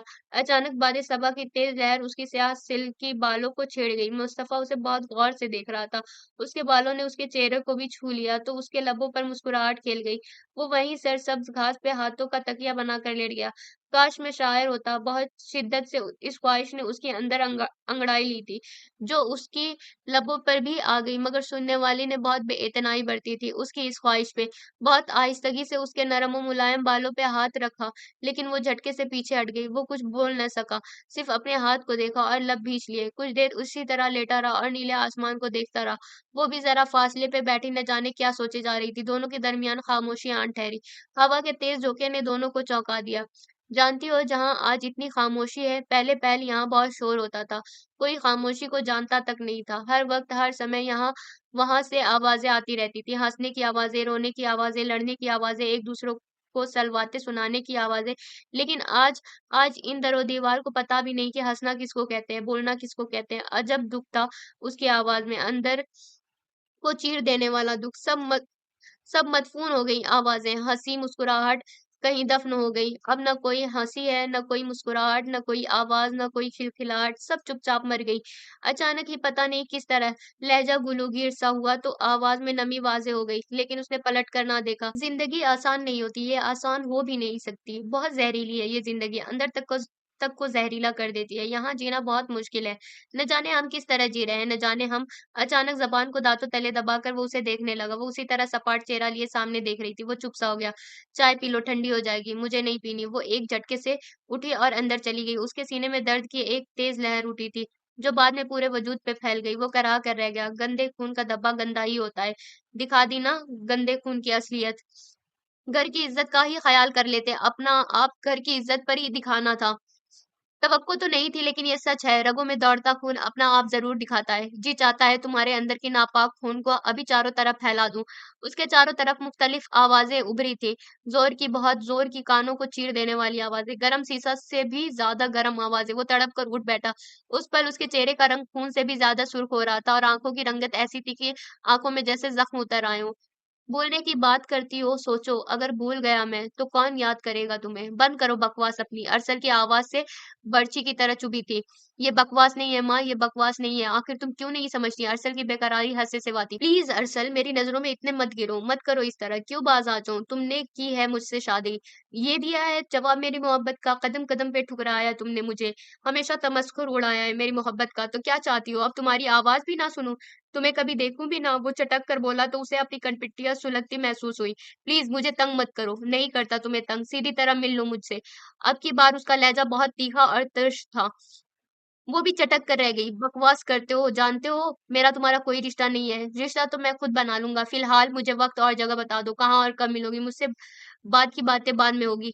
अजब ज़िद्दी बंदा था, वो करती भी तो क्या करती? माँ सिवाय रोने के। अरसल वो रो पड़ी तो दूसरी तरफ खामोशी छा गई। माँ तबीयत तो ठीक है ना तुम्हारी? मुस्तफ़ा देखते ही ठिठक गया था। वो नफ़ी में सर हिलाती वहाँ से हटने लगी तो उसने उसकी कलाई पकड़ ली। रोई क्यों वो? अंदर तक को पढ़ लेने वाली नज़रों के अताब में आई थी वो। फिर से नफ़ी में सर हिला देती जो अगर वो उसे घूर ना रहा होता। तुम्हारी आँखें झूठ नहीं बोल रही। बोलो क्या हुआ है? क्यों रोई हो? कुछ नहीं बस आँख में कुछ पड़ गया था। जानती हो मुझे झूठ से कितनी नफ़रत है। उसकी कलाई पे हल्का-सा दबाव डालकर उसने कहा था। फिर भी मुझसे झूठ बोलती हो। वो सख्ती से बोला तो वो अपनी कलाई उसके हाथ से छुड़ाकर उसे एक नज़र देखती बाहर निकल गई। उसके बाद ना मुस्तफ़ा ने उसे बुलाया था और ना उसने उससे कोई बात की। दोनों के दरमियान पहले भी कोई इतनी लंबी-चौड़ी बात ना होती थी, लेकिन अब तो 2 दिन तक दोनों ने हूँ-हाँ में भी बात ना की थी। नाश्ता बेशक एक साथ करते, लेकिन अपनी-अपनी ज़ात में बिल्कुल गुम होकर। रात का खाना भी एक साथ खाते, वो भी चुपचाप। इन 2 दिनों में जैसे वो दोनों बिल्कुल ही अनजान बन चुके थे। कमरे में होते तो एक-दूसरे से इतने अनजान बने होते कि लगता दोनों कमरे में मौजूद ही ना हो। एक साथ सोते लेकिन एक-दूसरे की परवाह किए बगैर और वो उसके इस रवैये पे तड़प जाती। अगर राज़ी नहीं कर सकता था तो कम से कम मनाने की एक आध कोशिश ही कर लेता। लेकिन वो उससे यकसर लापरवाह हो गया था। उसे थप्पड़ मारकर भूल भी चुका था कि उसने उसे मारा था, लेकिन वो जिसने थप्पड़ खाया था वो तो थप्पड़ नहीं भूल सकती थी। अब की बार उसने पक्का ऐद कर लिया था अपने साथ कि वो तब तक उससे बात ना करेगी जब तक वो उसे खुद मना ना ले। कैसे शख्स हो तुम मुस्तफ़ा, ना अपने दर्द की परवाह करते हो और ना किसी के दर्द को दर्द समझते हो। इतने बेहिस क्यों हो तुम मुस्तफ़ा? कुछ देर पहले ही वो ऑफ़िस से लौटा था। वो टीवी लाउंज में बैठी थी लेकिन वो उसे देखे बिना कमरे में चला गया था और अब वो बज़ाहिर टीवी पे नज़रें जमाए हुए थी लेकिन अपने सीने से उठती टीसों को दबा ना पा रही थी। माहा वो यूँ ही बैठी हुई थी जब उसकी आवाज़ ने उसे चौंका दिया। वो चौंक कर उसे देखने लगी। वो उसके साथ सोफ़े पर बैठ गया था और अब उसे देख रहा था। दोनों की नज़रें पल की पल मिली तो वो मुस्कुरा दिया। वो उसकी तरफ से चेहरा फेर गई। तुम्हारे अम्मा-पापा तुमसे बात करना चाह रहे हैं। उसके साथ ही उसने मोबाइल उसकी तरफ बढ़ा दिया लेकिन उसने पकड़ा नहीं। वो खामोशी से कुछ पल उसे देखता रहा और फिर हाथ बढ़ाकर आहिस्ता से उसका चेहरा अपनी तरफ मोड़ लिया। वो निचले होठ का बायाँ कोना दाँतों तले दबाए नज़रें झुका के, अंकल आंटी तुमसे बात करना चाह रहे हैं। प्लीज़ उनसे बात कर लो, मुझे उनसे कोई बात नहीं करनी। क्यों? बस वो मेरे कुछ नहीं लगते। अभी तक नाराज़ हूँ उनसे, मैं किसी से नाराज़ नहीं हूँ। किसी से भी, उसने भी पर ख़ास ज़ोर दिया था। वो सर झटक कर रह गई। शायद बहुत बेचैन हो रहा था तुमसे बात करने के लिए, उससे तो कर लो। अभी उसने शायद का नाम लिया ही था कि उसने तड़प कर मोबाइल उसके हाथ से ले लिया। वो जब से यहाँ आई थी घर में सिर्फ़ एक बार ही फ़ोन किया था, सिर्फ़ शायद की आवाज़ सुनने के लिए। अम्मा-पापा फ़ोन करते रहते थे, लेकिन उसने आज तक उनसे बात नहीं की थी। सिर्फ़ शायद से बात करती और खटाक से फ़ोन बंद कर देती। मुस्तफ़ा उसकी बेइतनाई को समझता था, लेकिन उसने कभी उसे समझाने की कोशिश ना की थी। आज भी जब उधर से कॉल आई तो वो जानता था वो बात कतई नहीं करेगी, लेकिन फिर भी उसने उसे बात करने को कहा था और उसका जवाब हस्बे तवक्को नहीं था और अब वो मुस्तफ़ा को नज़रअंदाज किए साथ से बातों में महव हो चुकी थी। लेकिन वो जानता था, उधर से जैसे ही किसी और की आवाज़ उभरेगी, इधर वो मोबाइल उसे पकड़ा देगी। फिर हुआ भी ऐसे। उसने मोबाइल उसे पकड़ा दिया और दूसरी तरफ वाक़ई अम्मा ही थी। वो बेइख्तियार गहरा साँस लेकर रह गया। वो वहाँ से उठकर चली गई तो वो हमेशा की तरह अम्मा से माज़रत करने लगा। "माँ, हाँ, समंदर पे चलें?" वो रात का खाना तैयार करने के लिए फ्रिज से गोश्त का पैकेट निकाल रही थी, जब पीछे से वो बोला था। एक पल के लिए उसके हाथ थमे, लेकिन उसने कोई जवाब ना दिया। वो कुछ पल खामोशी से उसे देखता रहा। वो गोश्त का पैकेट सिंक में रखकर नल खोलने लगी तो बेइख्तियार उसने उसके हाथ पे अपना हाथ रख दिया। खाना भी बाहर खाएँगे, उसकी सवालिया नज़रों के जवाब में वो बोला था। बोला तो उसने सर झटक दिया। "चलो ना माँ, आज मेरा बहुत जी चाह रहा है समुंदर देखने को, चलो चलते हैं अभी।" "लेकिन मेरा जी नहीं चाह रहा," वो सडमहरी से जवाब देती अपना हाथ उसकी गिरफ्त से छुड़ाने लगी। "जब समुंदर पे पहुँचोगी तो जी खुद ब खुद खुशगवार हो जाएगा। बस तुम चलो।" वो अपने होठों पे धीमी-सी मुस्कान सजाकर पुरशौक नज़रों से उसे देखने लगा। "प्लीज़, मैंने नहीं जाना, नहीं जाना बस।" बहस का फ़ायदा एकदम से वो चटक कर बोली तो उसने उसका हाथ छोड़ दिया और उसे देखने लगा। वो तपे चेहरे के साथ वापस पलटकर फ्रिज से कोई और चीज़ निकालने लगी थी। "उस वक़्त मेरे अंदर बहुत घुटन हो रही है माँ, इसलिए मैं समुंदर पे जाना चाह रहा हूँ।" जाने क्यों उसके अंदर से अल्फ़ाज़ टूटे-बिखरे निकले थे। "तो चले जाएँ ना, कौन रोक रहा है आपको?" वही कठोर लहज़ा जो शादी से पहले मुस्तफ़ा से बात करते हुए डराता था। मुस्तफ़ा उसे सिर्फ़ देख कर रह गया। कुछ देर उसे देखने के बाद वो बाहर जाने लगा था कि दरवाज़े से एकदम पीछे पलटा और उससे कलाई से पकड़कर अपनी तरफ खींच लिया। वो बौखला कर उसे देखने लगी, लेकिन वो उसके देखने की परवाह किए बगैर उसे खींचता हुआ बाहर लाया और गाड़ी के अंदर धकेल दिया। वो हैरत से आँखें फाड़े उसे देख रही थी। सुरमई शाम के आँचल में कितने दुःख सिमटे हैं कि सख्ती से गिरह लगाकर अब तो हम उन्हें भूलने भी लगे हैं। मगर दुःख तो दुःख होते हैं, भुलाने से भूलते हैं भला। गिरह पर गिरह लगा दो चाहे, दुःख दुःख ही रहते हैं। इस तरह नीर बहते हैं, नज़र चाहे ना आए, अंदर ही अंदर गिरते हैं। उसने ज़रा-सी गर्दन मोड़कर उसकी तरफ निगाह की तो वो उसके साथ चलते हुए भी उसके साथ नहीं था। पैंट की जेबों में हाथ फँसाए लब सख्ती से भींचे सामने किसी गैर मरई नुक्ते पर निगाहें जमाए, वो किसी और जहाँ में पहुँचा हुआ था। हवा में तेज़ी थी, सूरज बहुत आहिस्तगी से डूब रहा था। वहाँ जब कभी मुझे सुकून चाहिए होता है ना, तो मैं इधर आ निकलता हूँ। पता नहीं क्यों लेकिन मुझे सुकून इधर ही मिलता है। उसकी आवाज़ इतनी धीमी थी कि वो मुश्किल सुन पाई। लेकिन उसने गर्दन मोड़कर ना उसे देखा और ना कुछ बोली। मेरे घर में कभी सुकून नहीं होता था, इसलिए मुझे सुकून की तलाश थी और मैं सुकून की तलाश में यहाँ आ जाता था। वो सीने पे हाथ बाँधे वहीं खड़ा हो गया। माँ को अपने पैर सुन्न होते महसूस हुए। जिस तरह तुम्हारी अम्मा सौतेली है ना, उसी तरह मेरी मम्मा भी सौतेली हैं। सौतेली? उस पे जैसे इंकशाफ़ हुआ था। वो सर उठाकर उसका चेहरा देखने लगी। उसने इस बात में सर हिला दिया। वही रिवायती सौतेली माँ जो अपनी सौकन को बर्दाश्त नहीं कर सकती, उसकी औलाद से नफ़रत करती है, पल-पल सौतेले बच्चे को मारना, गालियाँ देना, ताने-तशने देना, ये तो सौतेली माँओं को का मामूल होता है और मेरी सौतेली माँ में भी कुछ ऐसी ही खूबियाँ थी। सौतेली माँ, वो अपनी अम्मा सौतेली माँ को याद करके सर झटक गई, क्योंकि उस पल उसे मुस्तफ़ा की सौतेली माँ से अपनी माँ ज़्यादा सौतेली लगी थी। मैंने कभी अपनी अम्मा में और बेगम सितारा में कोई फ़र्क नहीं रखा था, चाहे वो जैसा रवैया भी रखतीं, हमेशा उन्हें माँ समझा। लेकिन वो और उनके औलाद ने कभी मुझे अपना ना समझा और बाबा भी कभी ना मेरी फ़ेवर कर सके और ना मेरी माँ की। शायद ये उनकी ज़ाहिरी कमज़ोरी थी या फिर वो सच्चाई के आगे हार जाते थे। सच्चाई भी तो बहुत कड़वी थी, भला वो क्या कर लेते? उस पल बहुत तंज़िया मुस्कुराहट उसके लबों पर फैली हुई थी। महा, इस समुंदर और उस साहिल से मेरा बहुत पुराना रिश्ता है, लेकिन ये तुम नहीं जानती। क्यों? उसका जवाब मैं तुम्हें देना चाहूँगा, अगर तुम पूछो तो। उसके चेहरे पे अभी नहीं का सिग्नल देखकर उसे खामोश होना पड़ा। वहाँ मुझे नाराज़ लोगों को मनाना नहीं आता, शायद उसने उसके दिल की आवाज़ पढ़ ली थी, तभी उसे पहले ही इन्फ़ॉर्म कर दिया। जो मुझसे रूठ गया मैंने कभी उसे मनाया नहीं और जिससे मैं रूठ गया उससे कभी माना नहीं। उसकी इतनी शिद्दत पसंदी पे उसका दिल सिकुड़ कर रह गया। उसकी इस खुदसरी पे वो खौल कर रह गई। ज़िंदगी गुज़ारने का कुछ तो ढब आना चाहिए, बेशक इंसान जैसा भी हो, लेकिन ज़िंदगी बसर करने का कुछ तो सलीका उसे आना ही चाहिए। वो बिना कुछ कहे एक ऊँचे टीले पे बैठ गई। वो कुछ समय उसे देखता रहा, फिर आहिस्ता से उसके पास बैठ गया। फिर आहिस्ता से हाथ बढ़ाकर उसका नरम और नाज़ुक हाथ अपनी हथेली पे रख लिया। कितना अरसा हो गया है तुम्हें मेरे साथ रहते हुए? उसे सवालिया नज़रों से देखा और फिर खुद ही बोल पड़ा। अब तक तो तुम्हें इतना एहसास हो जाना चाहिए था, तुम्हारे मामले में बहुत रियायत करता हूँ। हालाँकि मैं ऐसा नहीं हूँ, लेकिन तुमने ऐसा बना दिया है। पहले वो मुस्तफ़ा की खामोशी को बुरा-भला कहती थी, लेकिन अब पता नहीं इतना चुप रहना उसने कहाँ से सीख लिया था।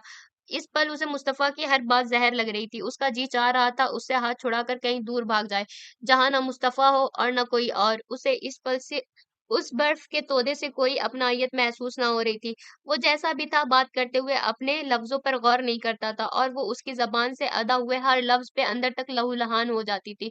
मैं जानता हूँ तुम मुझसे ख़फ़ा हो और नाराज़ भी हो, लेकिन माँ तुम जानती हो ना मैंने कभी किसी को मनाया नहीं, तो फिर तुम्हें कैसे मनाऊँ? बस ये कहूँगा प्लीज़ मुझसे कभी नाराज़ ना हुआ करो। उसने बहुत नरमी से उसका हाथ दबाया तो वो कुर्ब से आँखें मूंद गई। मुस्तफ़ा मर्द को कम से कम मोहब्बत तो करना आनी चाहिए, उसने दुःख से सोचा और शिद्दत-ए-कर्ब से अपना निचला होंठ दाँतों से दबा लिया। वो कुछ पल उसे देखता रहा, फिर रुख मोड़कर सामने सूरज को देखने लगा। कितने पल बीत गए उसी खामोशी में। वो अनजान बनी उसकी तरफ से रुख फेरे आँखें मूंदे बैठी थी। जब आँखें खोलकर सामने देखने लगी तो एकदम उसका रंग उड़ गया। दिल उछलकर जैसे हल्क में आ गया। उसने बेयकीनी से आँखें पटपटाई और खौफ से सिकुड़ते दिल पे हाथ रख लिया। वो इस तरफ आ रहा था। मुस्तफ़ा! वो हल्के बल चिल्लाई और मुस्तफ़ा को कंधे से पकड़कर खींचा और उसे अपने साथ लिए खींचती चली गई। वो भी हैरान परेशान उसकी उड़ी-उड़ी रंगत देखता उसके साथ खींचता चला गया। क्या है? क्या हुआ? वो उससे पूछ रहा था, लेकिन वो बौखलाई-बौखलाई सी गाड़ी तक आई और फ़ौरन गाड़ी का दरवाज़ा खोलकर अंदर बैठ गई। अगर नाराज़ हो जाती हूँ, तो आप मनाते क्यों नहीं?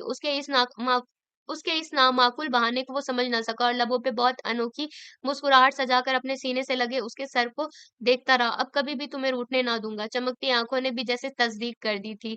शाम को वो जब घर वापस आया तो अजब टूटा-बिखरा हुलिया था उसका। टाई की नॉट ढीली किए, बाएँ कंधे पे कोट लटकाए, उलझे बिखरे बालों और सुर्ख होती आँखों के साथ वो बहुत अजीब-सा लग रहा था। आप ठीक तो हैं ना? कर वो फ्रेश हो चुकी थी। गीले बाल पुश्त पे बिखरे पड़े थे। पल की पल उसने उसकी सिम देखा और फिर उसके स्याह सिल्की बालों को न जाने मन में क्या आया कि अपना हाथ बढ़ाकर उसके सिल्की नरम बाल अपनी मुट्ठी में ले लिए। वो खामोशी से उसका चेहरा देखने लगी। वो कुछ देर उसके बाल अपनी मुट्ठी में लेकर खड़ा रहा, फिर झटके से छोड़कर आगे बढ़ गया। वो हैरान परेशान सी उसके पीछे बोली, "आपकी तबीयत तो ठीक है ना?" "हाँ, मैं स्टडी में हूँ, आज मुझे तंग मत करना।" न जाने उसकी आवाज़ अजनबी थी या उसका लहज़ा, वो ठिठक गई। "मुस्तफ़ा, आप ठीक तो हैं? मैंने कहा है मुझे तंग मत करना।" वो चेहरा पीछे करके दृष्टि से बोला तो वो जहाँ थी, वहीं खड़ी रह गई। "लेकिन खाना" "वहाँ" वो पीछे चेहरा करके दहाड़ा तो वो सहम कर उसे देखने लगी। फिर वो उसपे एक निगाह डालकर तेज़-तेज़ जग भरता आगे बढ़ गया। "क्या चीज़ हो तुम मुस्तफ़ा?" वो हड़बड़ा कर रह गई। रात 12 बजे तक वो उसके कमरे में आने का इंतज़ार करती रही, लेकिन वो ना आया, ना खाना खाया था, ना चाय पी थी और अब कमरे में भी ना आया था। उसने लाख कोशिश की सोने की, मगर नींद आँखों से कोसों दूर थी। करवटें बदल-बदल कर वो थक गई तो उठकर बैठ गई। उसी पल बाहर से फ़ोन की बेल बजने की आवाज़ उभरी। कुछ पल वो यूँ ही बैठी रही। बेल मुतवातिर हो रही थी। नाचार उसे उठना ही पड़ा और उस वक़्त भी दूसरी जानिब अरसल ही था। अब क्या कहने को रह गया है? अजब थकी-थकी सी आवाज़ थी उसकी। "आज तारीख़ क्या है माँ?" वो छूटते ही पूछने लगा। "क्यों? मुस्तफ़ा कहाँ है?" "क्यों?" "माँ जाओ तुम अपने मियाँ के पास और देखो वो किस तरह लुटा-पुटा बैठा है। देखो जाकर वो क्यों रो रहा है। पूछो जाकर उससे क्या हुआ है उसे। जाओ जाकर उससे आज के दिन की अहमियत पूछो।" इतना कहकर उसने खट से फ़ोन बंद कर दिया।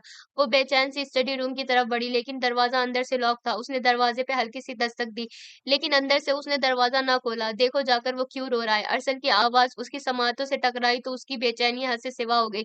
मुस्तफ़ा, अब की बार उसने उसे बाकायदा पुकारा था। अंदर से कोई जवाब मौसूल ना हुआ। "मुस्तफ़ा, दरवाज़ा खोले प्लीज़।" उसने दोनों हाथों से दरवाज़ा खटखटाया, मगर सब बेसुध। "मुझे अकेले में डर लग रहा है मुस्तफ़ा, आप दरवाज़ा क्यों नहीं खोल रहे? प्लीज़ दरवाज़ा खोलें।" अरसल ने वाक़ई उसे अंदर तक हिला के रख दिया था।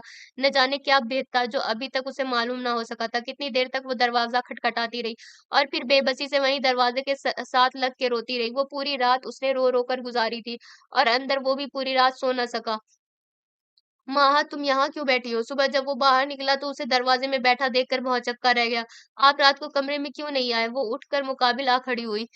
"सारी रात आप यहाँ बैठकर क्या करते रहे हैं? क्यों नहीं मेरे पुकारने पे दरवाज़ा खोला?" "माँ, तुम रात से यहाँ बैठी हो?" उसे हैरत हुई थी।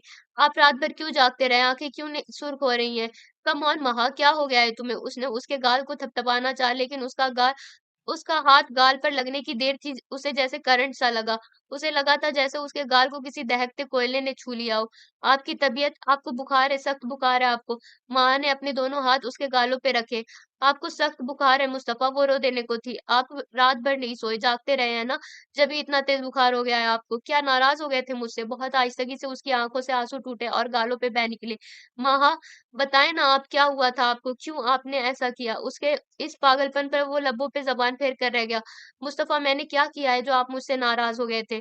वो रो रही थी। "मुझे इस वक़्त बहुत थकावट हो रही है माँ, मैं आपके लिए दूध और टैबलेट लाती हूँ। रहने दो, मुझे नींद आ रही है।" वो उसके मज़ीद सवालों से बचने की खातिर बेड पे लेटते ही आँखें मूंद गया। वो उसके पास ही बैठी रही और उसके बालों में उँगलियाँ चलाती रही। जब वो सो गया तो वो वहाँ से उठ आई।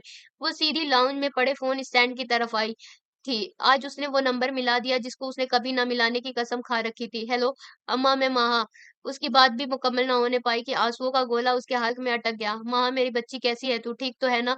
अम्मा उसकी आवाज़ सुनते ही बेताबी से उसका हाल-अहवाल पूछने लगी। उनकी बेचैनी में तड़प वाज़ेह थी। "अम्मा मुझे आपसे एक ज़रूरी बात करनी थी।" "कौन-सी बात मेरी बच्ची?" "अम्मा क्या बात है? तेरी आवाज़ क्यों रूंधी हुई है?" उनका पूछना था, वो फूट-फूट कर रो दी। "क्यों रो रही है मेरी बच्ची? मुझे बात तो बता, क्या हुआ है तुझे? क्या मुस्तफ़ा ने कुछ कहा है?" "नहीं अम्मा, वो इसी कदर कह सकी थी। बाबा के बारे में परेशान है तो बेफ़िक्र रह, वो भी ठीक-ठाक है, सेहत भी ठीक है। अम्मा मुझे कुछ और कहना है।" "क्या कहना है? अम्मा आप सच-सच बताएँ। 25 सितंबर को मुस्तफ़ा के साथ कौन-सा हादसा पेश आया था?" दूसरी तरफ यकदम खामोशी छा गई। "अम्मा 25 सितंबर को मुस्तफ़ा के साथ क्या हुआ था? प्लीज़ अम्मा बताएँ मुझे।" दूसरी तरफ से शायद फ़ोन बंद कर दिया गया था। या फिर लाइन कट गई थी। वो सर पे हाथ रखकर अपने आँसू रोकती सोफ़े पे आ बैठी, लेकिन अभी वो बैठी भी ना थी कि उसकी नज़र मुस्तफ़ा पे पड़ गई, जो स्टडी रूम की तरफ बढ़ रहा था। "अभी तो आप सोए थे?" उसने पीछे से उसे पुकारा तो वो चौंका, न जाने क्यों उसके चेहरे का रंग एक लम्हे के लिए मुतग़य्यर हुआ। फिर वो उसकी सिमत बढ़ आया। पानी, पानी, पानी पीना है। आप मुझे आवाज़ दे लेते। उसकी घबराहट को वो महसूस कर रही थी। आप चलें अपने कमरे में, मैं पानी लेकर आती हूँ। उसके कहने की देर थी, वो वापस मुड़ गया। कमरे में देखा तो वो वहाँ मौजूद ना था। वो घबराया-घबराया सा स्टडी रूम में दिखाई दिया। वो भी आहिस्ता-आहिस्ता कदम उठाती उसके पीछे थी। वो मुतजस्सिस थी, इसलिए खुले दरवाज़े से अंदर दाखिल हुई। वो बड़ी उजलत में टेबल पर से कुछ चीज़ें समेटने लगा। उसने देख लिया, शायद वो कुछ तस्वीरें थीं। माहा उसकी पुश्त पे थी इसलिए उसने उसे देखा था। जैसे ही वो तस्वीरें उठाकर पलटा एकदम ठिठक गया। मुस्तफ़ा? मुस्तफ़ा के हाथ से तमाम चीज़ें नीचे गिर गई। उसके पैरों के पास जो तस्वीरें गिरी थी उन्होंने उसे झुकने पे मजबूर कर दिया। ये ये उसकी आवाज़ अंदर ही अंदर घुट के रह गई। वो जो भी थी मुस्तफ़ा के बेहद करीब खड़ी थी। मुस्तफ़ा एकदम से दीवार के साथ लग गया। मुस्तफ़ा मुस्तफ़ा मैं पूछती हूँ ये कौन है? कौन है ये? वो डूबती आवाज़ में चिल्लाई थी और उसका गिरहबान पकड़कर उसे झिंझोड़ डाला। क्या बताऊँ? उसकी सरगोशी कमरे में गूंजी थी। ये माहीन है, मेरी पहली मोहब्बत और मेरी पहली बीवी। वो मर्द सच बोलता था, हमेशा सच ही उसने बोला था। कभी लफ्ज़ों पे उसने गौर नहीं किया था, कभी सर्द लहजे पे तवज्जो नहीं दी थी। चाहे उससे कितना ही बड़ा कोई नुकसान हो जाए, वो सच्चा और खरा इंसान था और आज एक बार फिर उसने सच बोल दिया था। वो फटी-फटी आँखों से उसे देख रही थी। उसे अपने पैरों तले ज़मीन महसूस ना हो रही थी। उसे सामने खड़े शख्स का चेहरा धुंधला होता दिखाई दे रहा था। और जान हाथों-पैरों से निकलती महसूस हुई। वो मुसलसल नफ़ी में सर हिलाती गिरती चली गई।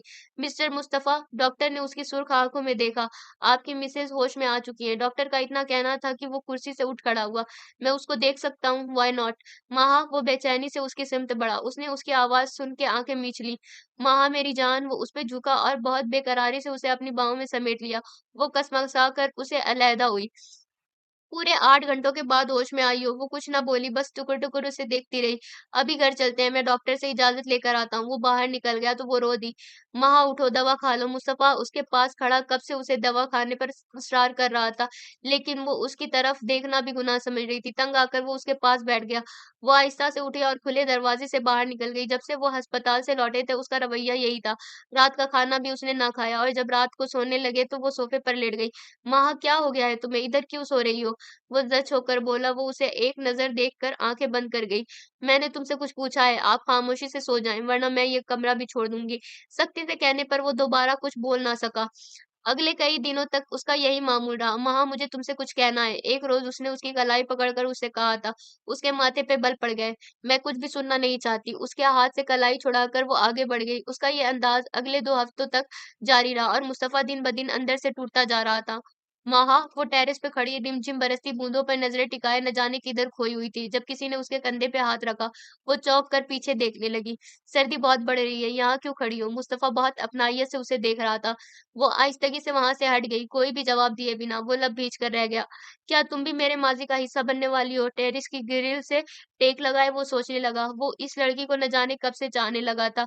उसकी मोहब्बत उसकी रूह में खून की तरह सरायत कर गई थी। उसने इस लड़की को अपना दिन-रात बना लिया था, लेकिन वो लड़की उसे छोड़ने वाली थी। वो पल-पल उसे अपने से दूर होता देख रहा था, लेकिन चुप था, खामोश था।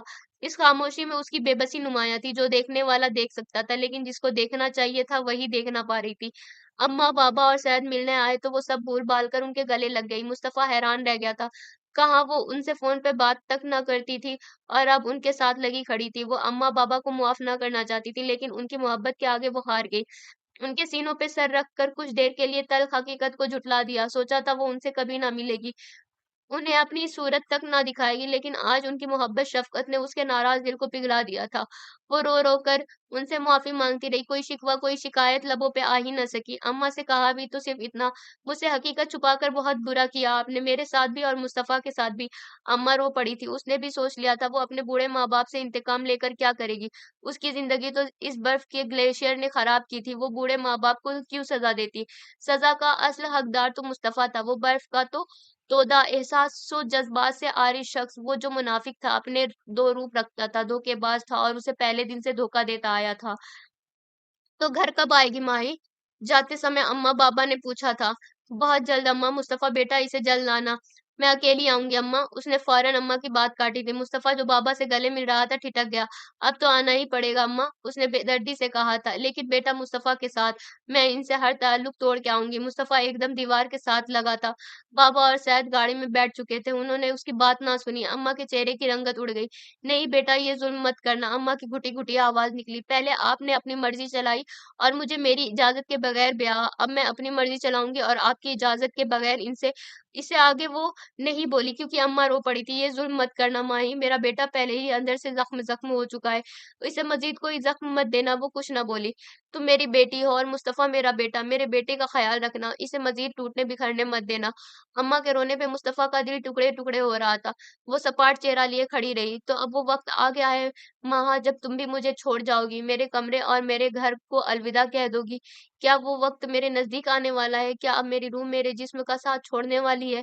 उसे पता भी न चला और वो उसके जिस्म में रूह बन गई थी। माँ, क्या मुस्तफ़ा तुम्हारे बगैर ज़िंदा रह सकेगा? वो सीने के बाएँ जानिब उठते दर्द की शदीद टीसों को दबाने में नाकाम रहा, तो शिद्दत-ए-क़ुर्ब से आँखें मीच गया।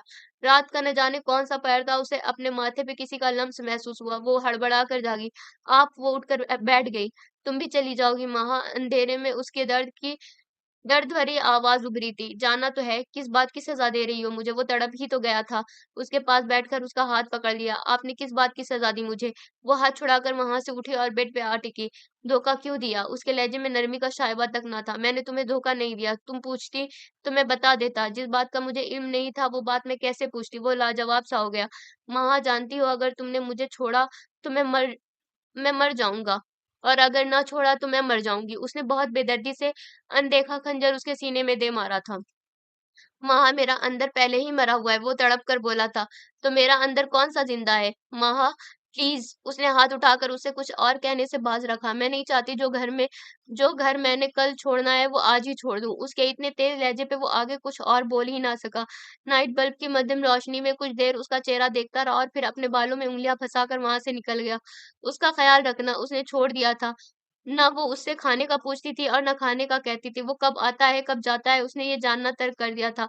उसकी ज़रूरतों से वो यकसर अनजान बन बैठी थी। उसे क्या चाहिए, क्या नहीं चाहिए, उसने ये सब कुछ सोचना छोड़ दिया था।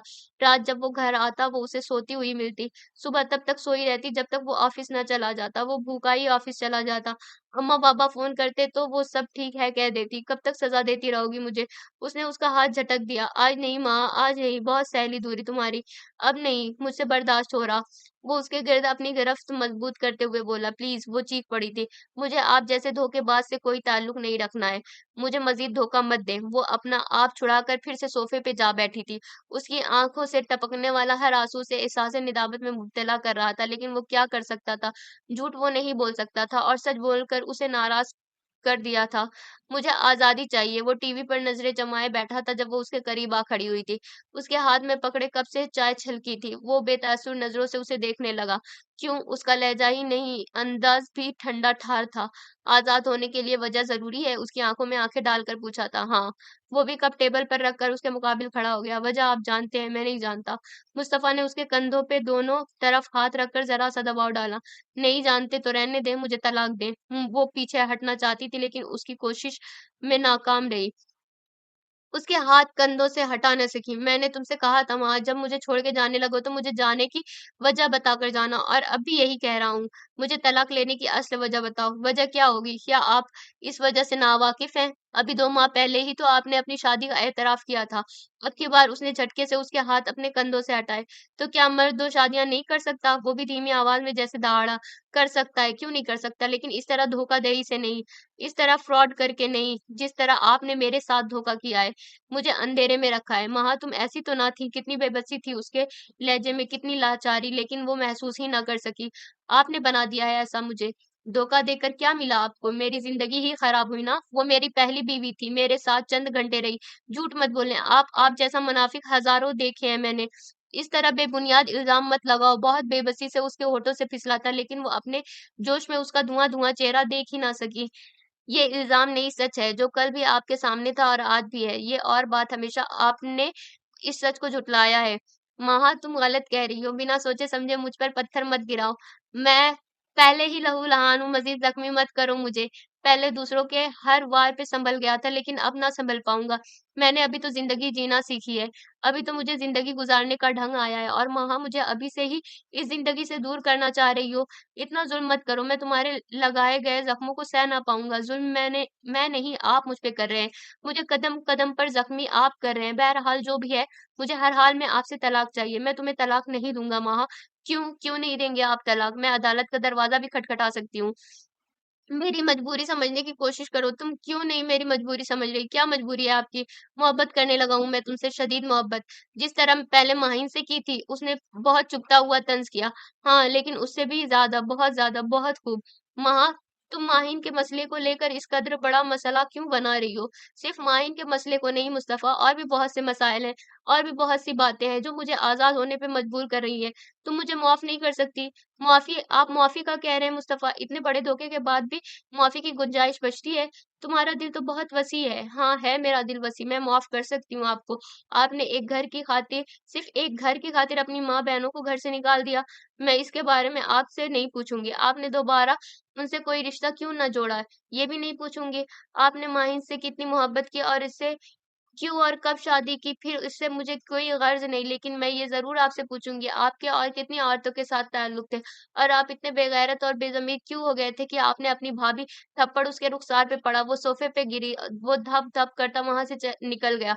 रात को वो घर नहीं लौटा था, वो 3 बजे तक जागती रही, लेकिन वो नहीं आया। वो लाख ना करती, लेकिन अंदर से वो खौफ़ज़दा हो चुकी थी। किसी अनहोनी का ख़दशा था। 2-3 बार दिल में आया उसे फ़ोन कर ले, लेकिन बार-बार वो दिल को झटक देती। दिल की आवाज़ दबा लेती, लेकिन जब साढ़े 3 बजे तक भी वो ना आया, तो वो दिल की आवाज़ ज़्यादा देर तक ना दबा सकी, लेकिन बार-बार उससे राब्ता करने पर भी उसका मोबाइल ऑफ मिला। वो हकीकी मानों में परेशान हो गई थी और न जाने इस परेशानी में वो कब सो गई थी कि उसे कुछ पता ही ना चला। सुबह जागने पर उसने अपने आप को बेड पे लेटे पाया था। वो उठकर बैठी तो उसे साथ वाले सोफ़े पे वो भी लेटा नज़र आ गया। इस वक़्त वो बहुत गहरी नींद में था, न जाने कब लौटा था, वो ये बात जान न सकी। उसने एक इत्मीनान और शुक्र भरा साँस लिया, और ये शुक्र भरा साँस उसके बख़ैर खूबी लौट आने पे लिया था। बेशक वो इस शख्स को नापसंद करने लगी थी, उसे दिल से निकालना चाहती थी और अब उससे छुटकारा पाना चाहती थी, लेकिन वो इतनी बेहिस तो ना थी कि इंसानियत के नाते किसी और इंसान का ख़्याल ना रखती। उस दिन वो ऑफ़िस ना गया था, सारा दिन कमरे में पड़ा रहा और फिर शाम को कहीं निकल गया। अगले 3-4 दिनों तक उसने यही रवैया अपनाए रखा था और वो हर बार वो तलाक का मुतालबा करते-करते रह जाती। वो वापस घर जाना चाहती थी, लेकिन वो ये मामला अधूरा छोड़कर नहीं जाना चाहती थी। उसे यहीं ख़त्म कर देना चाहती थी, लेकिन वो हाथ आता तब ना। अगले 1 हफ़्ते तक वो उसे घर पे नज़र ही ना आया, जाने कब घर आता और उसके जागने से पहले ही चला भी जाता। अम्मा-बाबा का फ़ोन आया तो उसने कह दिया कि 3-4 दिनों तक वो इधर आएगी।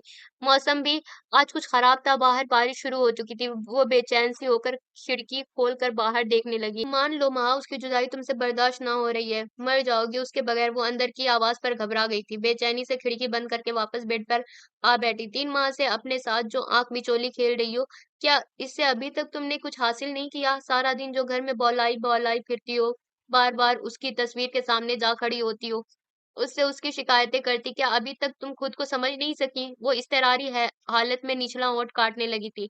बाहर वाक़ई बारिश ज़ोरों पर थी, इसलिए उसकी आवाज़ भी बहुत ज़्यादा थी। सुबह नाश्ता बेदिली से करना, दिन का खाना ना खाना, रात के खाने पे बार-बार दरवाज़े की तरफ देखना। ये क्या है महासुभानी? क्यों सच से नज़रें चुराती हो? क्यों नहीं एतराफ़ कर लेती? वो अंदर के शोर से घबरा कर सोने की कोशिश करने लगी। वो अब जागना नहीं चाहती थी कि सोचे उसके पैर डगमगा रही थी। करवटें बदल-बदल कर वो सोने की नाकाम कोशिश कर रही थी। उसे अपने गाल भीगते हुए महसूस हुए, तो वो चौंक कर चेहरे पर हाथ फेरने लगी। वो रो रही थी, लेकिन वो ये बात जान ही ना सकी। उसने बहुत आहिस्तगी से आँखें खोली और गर्दन मोड़कर सोफ़े की तरफ देखा। वो वहीं बैठा था।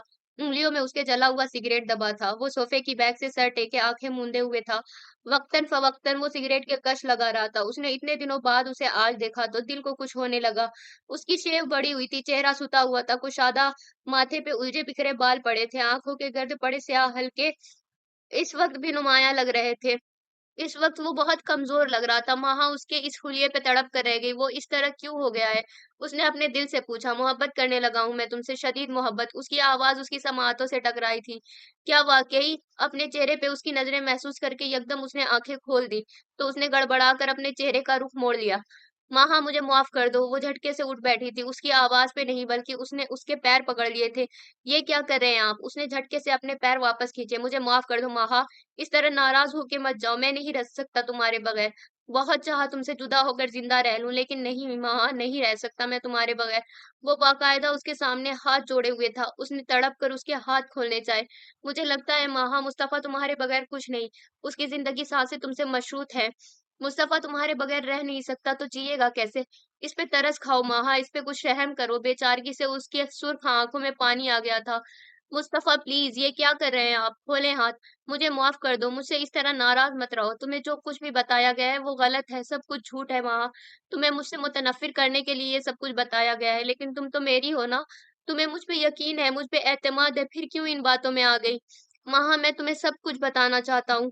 अपने एक-एक शब-ओ-रोज़ को तुम्हारे सामने रख देना चाहता हूँ, मगर एक शर्त है महा, अगर सारी कहानी में मुझे गलत पाओ तो बेशक मुझे छोड़ के चली जाना, लेकिन अगर हालात मेरे हक में हुए तो इंसाफ ज़रूर करना। मुस्तफ़ा ने इतनी बेचारगी से कहा कि वो कुछ बोल ही ना सकी। बस खामोशी से उसका चेहरा देखती रही, जहाँ कुर्ब व अज़ियत की लकीरें अपनी झलक दिखा रही थीं। मुस्तफ़ा गरीब माँ का गरीब बेटा, नानी बीमारी की वजह से चल बसी, नाना आए रोज़ बीमार रहते थे। मेरी अम्मी उनकी इकलौती औलाद थी। एक दिन शहर से कुछ डॉक्टर आए थे। अम्मी को खबर हुई तो वो अपने अब्बा को उनके पास ले गईं। वहीं उनकी मुलाकात डॉक्टर मुर्तज़ा अली से हुई, जिन्होंने मेरे नाना का मुफ्त इलाज किया। डॉक्टर्स की टीम ने गाँव में 15 दिन रहना था। डॉक्टर मुर्तज़ा अली ने मेरी अम्मी से कहा कि वो अपने अब्बू को एक बार फिर उनके पास लेकर आएँ। अम्मी ने उनकी हिदायत पर अमल किया और नाना को उनके पास दोबारा ले गईं। वहाँ जाकर उन्हें एहसास हुआ कि डॉक्टर मुर्तज़ा अली बहुत बेचैनी से उनके आने का इंतज़ार कर रहे थे। डॉक्टर मुर्तज़ा अली उनके घर चले आए। मैं तुमसे शादी करना चाहता हूँ, एक दिन उन्होंने बहुत बेताबी से कहा था और अम्मी ने सादगी से कह दिया कि नाना से बात कर लें। डॉक्टर मुर्तज़ा अली बहुत बेचैन तबीयत के मालिक थे। उन्होंने नाना से बात कर ली। उन्होंने अम्मी से उनकी शादी का उंदिया दे दिया।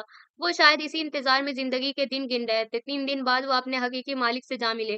डॉक्टर्स की टीम ने उसी रोज़ वापस चले जाना था। जाते वक़्त वो मेरी अम्मी को ढेरों तसल्ली दिलासे देकर गए थे और बहुत जल्द वापस आने को कहा और मेरी माँ उसी रोज़ से उनकी वापसी के दिन गिनने लगी। लेकिन उनका इंतज़ार तवील होता गया और फिर उन्हें मेरी आमद के बारे में खबर हुई तो वो बीमार हो गई।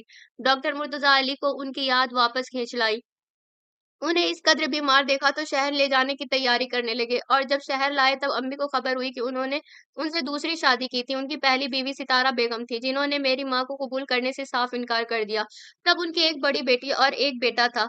डॉक्टर मुर्तज़ा अली ने पूरे ख़ानदान की मुखालिफत के बावजूद अम्मी को अपने पास रखा और उन्हें वही मोहब्बत तवज्जो दी जो वो सितारा बेगम को देते थे। जिस दिन मैं पैदा हुआ अम्मी उसी दिन चल बसी। पापा के हाथ-पैर फूल गए। चूँकि मम्मा ने अम्मी और अब्बू की शादी को कबूल ना किया था, इसीलिए उन्होंने मुझे नाजायज़ करार दिया। इधर पापा परेशान थे। उन्होंने मेरे लिए आया रखना चाही थी।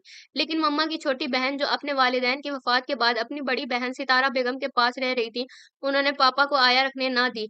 और मुझे अपनी गोद में ले लिया और यहीं से मैं उनके करीब होता चला गया। घर के सब बच्चे उन्हें खाला जानी कहते थे।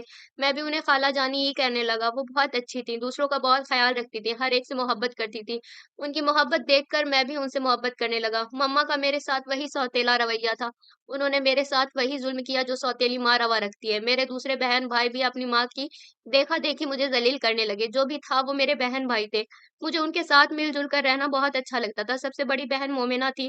जो दिल की अच्छी थी, मोमिना से छोटा इर्तिज़ा था और फिर मुज्तबा और ईमान। इन तीनों को मुझसे खुदा वास्ते का बैर था। नूर सबसे छोटी थी जिससे मुझे बहुत मोहब्बत थी और वो इर्तिज़ा मुज्तबा से ज़्यादा मुझसे मोहब्बत करती थी। मोमिना अगर मुझे पसंद नहीं तो नापसंद भी नहीं करती थी, जबकि ईमान बहुत सख्त झगड़ालू और जुनूनी किस्म की लड़की थी। अगर कभी मैं उसकी किसी चीज़ को हाथ भी लगा देता तो वो चीखने-चिल्लाने लगती। फिर एक वक़्त ऐसा आया कि मुझे घर से वहशत महसूस होने लगी। मुझे अपने ही घर में यूँ जानवरों की तरह रहना गिरां गुज़रने लगा। मैंने ये इज़हार अपने पापा से भी कर दिया, लेकिन उन्होंने कब मेरी हिमायत की थी जो इस वक़्त मेरा साथ देते। उन्होंने अपने आप को बेबस साबित कर दिया। खाला ने माँ बनकर दिखाया और हर मुश्किल मकाम पर साथ दिया। मेरी टूटी-फूटी शख्सियत को उन्होंने काफ़ी हद तक जोड़ने की कोशिश की, लेकिन फिर भी इतनी कामयाब ना हो सकी क्योंकि मेरे दूसरे बहन-भाइयों के मुकाबले में मैं कुछ भी ना था। एक नहीफ़, कमज़ोर, लागर-सा लड़का। मैं बहुत हसास था, दूसरों के दुःख-दर्द पर तड़प उठता था। वक़्त गुज़रता रहा, दिन कटते रहे, पापा ने मुझे लिखाया, पढ़ाया और अपने बिज़नेस में शामिल कर लिया, जिसकी मम्मा और मेरे बहन-भाइयों ने बहुत मुखालिफत की, लेकिन यहाँ पापा ने किसी की ना सुनी। लेकिन मैं इस मुकाम पर खुश होने के बजाय और उदास हो गया क्योंकि इन्हीं दिनों खाला अम्मा की शादी हो गई थी, माहा के अब्बू से। अब मैं किसे अपने दिल की हालत बयान कर सकता था। एक दिन मैं बहुत उदास था, घर में जो मम्मा-पापा की जंग जारी थी, उससे बहुत घबरा रहा था। न जाने किस बात पर इर्तिज़ा ने उस दिन मेरे साथ झगड़ा किया था कि मैंने गुस्से में आकर उसका गिरहबान पकड़ लिया। चूँकि वो मेरा बड़ा भाई था, इसलिए घर में इस बात को बहुत उछाला गया। मम्मा मुझे घर से निकालने पे बज़िद थी, लेकिन पापा मेरे हक़ में थे लेकिन पापा मेरे हक़ में थे, मेरे सब बहन-भाई मम्मा की तरफ थे, सिवाय नूर के। उस दिन हमारे घर में बहुत बड़ा तूफ़ान उठा था और पापा ने गुस्से में आकर ये घर मेरे नाम कर दिया। लेकिन इसके बारे में मेरे अलावा किसी को ना बताया। मैंने पापा को मना करना और रोकना चाहा था, लेकिन उन्होंने मेरी एक ना सुनी। मैं खाला अम्मा को बताकर भी बहुत परेशान और उदास था। इर्तिज़ा और मुज्तबा मुझसे सीधे मुँह बात ना करते। जब मैं पास जाता मुँह फेर लेते। बहनों का भी यही रवैया था। नूर को भी उन्होंने वरगला रखा था। उसे फिर भी मैंने राज़ी कर ही लिया, लेकिन वो चारों बुरी तरह मुझसे मुतनफ़िर हो चुके थे। घर में इतनी टेंशन थी कि मैं कहीं दूर भाग जाने का सोचने लगा, लेकिन इस पर अमल ना कर सका। एक दिन मैं शाम को समुंदर पे चला आया। मिस्टर क्या डूब मरने का इरादा है? वो जो कोई भी थी, उसे देखकर मैं ठिठक कर उठ बैठा। सुरमई कपड़ों पे सुरमई स्वेटर और सुरमई शॉल लपेटे अपनी गहरी सियाह आँखें पटपटाते हुए वो इसी खूबसूरत सुहानी शाम का एक हिस्सा लग रही थी। न जाने क्यों उसे देखकर मैं अपनी धड़कनों पर काबू ना रख सका। हालाँकि मेरे साथ ये पहला वाक़या था कि कोई लड़की मुझे इतनी ख़ास लगी थी। क्या आप गूंगे भी हैं? मुझे चुप देखकर उसने मेरी आँखों के सामने चुटकी बजाई और उसके साथ ही उसकी कलाई में पड़ी सफ़ेद चूड़ियाँ छनक उठी। मैंने फिर चौंक कर उसे देखा तो वो माथे पे हाथ मार कर रह गई। क्या कोई परेशानी है? वो मेरे पास बैठ गई। हाँ, अचानक मेरे लबों से निकला था। इस बार वो चौंकी थी। शुक्र है बोलते हैं, कहते ही वो हँस पड़ी तो मैं उसके चमकते दाँतों में ही खो सा गया। उसने एक बार फिर मेरे सामने चुटकी बजाई थी। कहाँ खो जाते हैं आप? मेरे एक बार फिर चौंकने पर कहा लगाकर हँसी थी। मैंने आपसे आपकी परेशानी पूछी है जनाब और आप हैं कि उल्टा मुझे परेशान किए जा रहे हैं। इस वक़्त तो मेरा असल प इस वक़्त तो मेरी असल परेशानी आप हैं। मैं बहुत सदमे से उसने उँगली की मदद से अपनी तरफ इशारा किया तो मैंने इस बात में सर हिला दिया। ए मिस्टर मुँह संभाल के माहिन के साथ पंगा इज़ नॉट चंगा। उसने घूरते हुए मुझे वार्न किया था। तो आपको माहिन कहते हैं। मेरे होठों पे हल्की सी मुस्कुराहट दौड़ गई। बाय द वे आपका नाम क्या है? और इस वक़्त मैं आपके लिए असल परेशानी क्यों हूँ? वज़ाहत करें। वज़ाहत करेंगे? अब की बार वो मुसलसल मुस्कुरा रही थी। मुस्तफ़ा कहते हैं मुझे। मैंने एक गहरा साँस लिया और मेरी असल परेशानी ये है कि आप कितना कम बोल रही हैं। मेरे ख़फ़ीफ़ से तंज पे वो एक बार फिर खिलखिलाई। दरअसल मुस्तफ़ा साहब अगर मैं कुछ देर बोलूँ ना तो मेरे सर में दर्द शुरू हो जाता है। मेरे साथ मेरी स्टूपिड कज़िन आई हुई है। वो तो चली गई अपनी फियांसी के साथ और यहाँ मुझे अकेला छोड़ गई। अब आप ही बताएँ मैं इस समुंदर से क्या बातें करूँ? वो निहायत फ़िक्रमंदी से मुझसे मशविरा चाह रही थी। आप मुझसे बातें करें, मेरा जवाब मेरे लिए भी गैर मुतवक्को था। इसीलिए तो आपकी तरफ आई हूँ। आप अपनी परेशानी मुझसे शेयर करें, मैं तो अपनी परेशानी वाज़ेह कर चुकी हूँ। वो जो भी थी लेकिन मुझे अजनबी ना लग रही थी। न जाने क्यों मैं अपनी आदत के बरखिलाफ उससे इधर-उधर की ढेरों बातें कर गया। वो भी बड़ी दिलचस्पी से मुझे सुनती रही और खुद पटर-पटर बोलती रही। मेरी कज़िन आ गई, मलगजे अंधेरे में भी उसे अपनी कज़िन नज़र आ गई, तो मैं एकदम से उसके चले जाने से उदास सा हो गया। आप इतनी परेशानी में यहाँ क्यों थे? ये तो आपने मुझे बताया ही नहीं। वो एक बार फिर मेरी तरफ पलटी तो मेरे लबों पर उदासी मुस्कुराहट खिल गई। कल बताऊँगा, अगर आप दोबारा यहाँ कल आईं तो। मैंने एक आस से कहा, क्यों नहीं? मैं कल यहाँ आपसे पहले मौजूद होंगी। वो तो पहले ही तैयार थी, हँसती मुस्कुराती हुई मुझसे इजाज़त लेकर चली गई और हैरत अंगेज़ तौर पर मुझे अपने घर लौटना अच्छा लगा। मुझे अपना कमरा प्यारा लगने लगा। दूसरे दिन वो फिर मुझसे मिली थी और हमारा ये मिलना-मिलाना तवील होता चला गया। वो शोख, चंचल और लापरवाह सी लड़की थी, लेकिन उसका दिल कितना हसास था। वो मेरा बहुत ख़्याल रखने लगी और मैं उसकी गुर्बत में जैसे अपना आप भूल गया। अगर कोई परेशानी होती, कोई मुश्किल नज़र आती या मैं उदास होता, तो अपनी हर मुश्किल, हर परेशानी, हर उदासी में उसके हवाले कर देता और वो मिनटों में मुझे सँभाल लेती। हम दोनों शाम को ज़रूर मिलते थे। इसके अलावा एक-दूसरे को एसएमएस करना, मेल भेजना, लंबी-लंबी फ़ोन कॉल्स करना और हर ख़ास मौके पर एक-दूसरे को कार्ड, फूल और गिफ्ट भेजना हमारा मामूल बनता चला गया। वो ज़िंदगी जो मुझे मौत से भी बदतर लग रही थी, अब वही ज़िंदगी मुझे सबसे प्यारी लग रही थी। काश माहिन तुम मुझे पहले मिल जाती। न जाने दिन में मैं कितनी बार इस ख्वाहिश का उसके सामने इज़हार करता था और वो मासूमियत से हँस देती और कहती, अफ़सोस अब क्या हो सकता है। उस दिन मैं घर लौटा तो हॉल में नूर और उसकी कोई फ्रेंड बैठी हुई थी। मैं उसकी इस दोस्त मैं उसकी इस दोस्त से वाकिफ़ था, वो नूर के साथ ही कॉलेज में पढ़ती थी और उसका नाम रबिया था। मैं जैसे ही हॉल में दाखिल हुआ, रबिया मुझे देखकर चौंकी और फिर खड़े होकर मुझे सलाम किया। काश आज मैं कुछ और भी माँग लेती। मेरे सलाम के जवाब में उसने आहिस्ता से कहा था या शायद मुझे ही सुनाया था। मैं नासमझी से उसे देखने लगा, लेकिन वो मेरी तरफ से रुख फेर कर नूर से बातें करने लगी और फिर अक्सर ऐसा होने लगा कि मैं जब भी घर आता, वो पहले से ही हमारे घर में मौजूद होती और मुझे देखकर उसके चेहरे पे बहुत से रंग खिल जाते और तब मैं ठिठक जाता। न जाने क्यों मैं उसकी हर नज़र पे ठिठकता ज़रूर था। वो भी इसलिए कि वो मेरे सामने नुमायाँ होने की बहुत कोशिश करती थी, जानबूझकर मुझसे बातें करती थी, चाहे ईमान और मोमिना को बुरा ही क्यों ना लगे। लेकिन मैं वक़्त के साथ-साथ उसकी ख़ास नज़र को समझता चला गया और फिर ये ख़ास नज़र एक दिन खुलकर मेरे सामने आ गई। इर्तिज़ा की शादी के मौके पर वो भी आई थी। हर रस्म में नूर वग़ैरह के साथ-साथ रही, लेकिन मेरे आगे-पीछे मंडलाना जैसे उसने अपना फ़र्ज़ जान रखा था।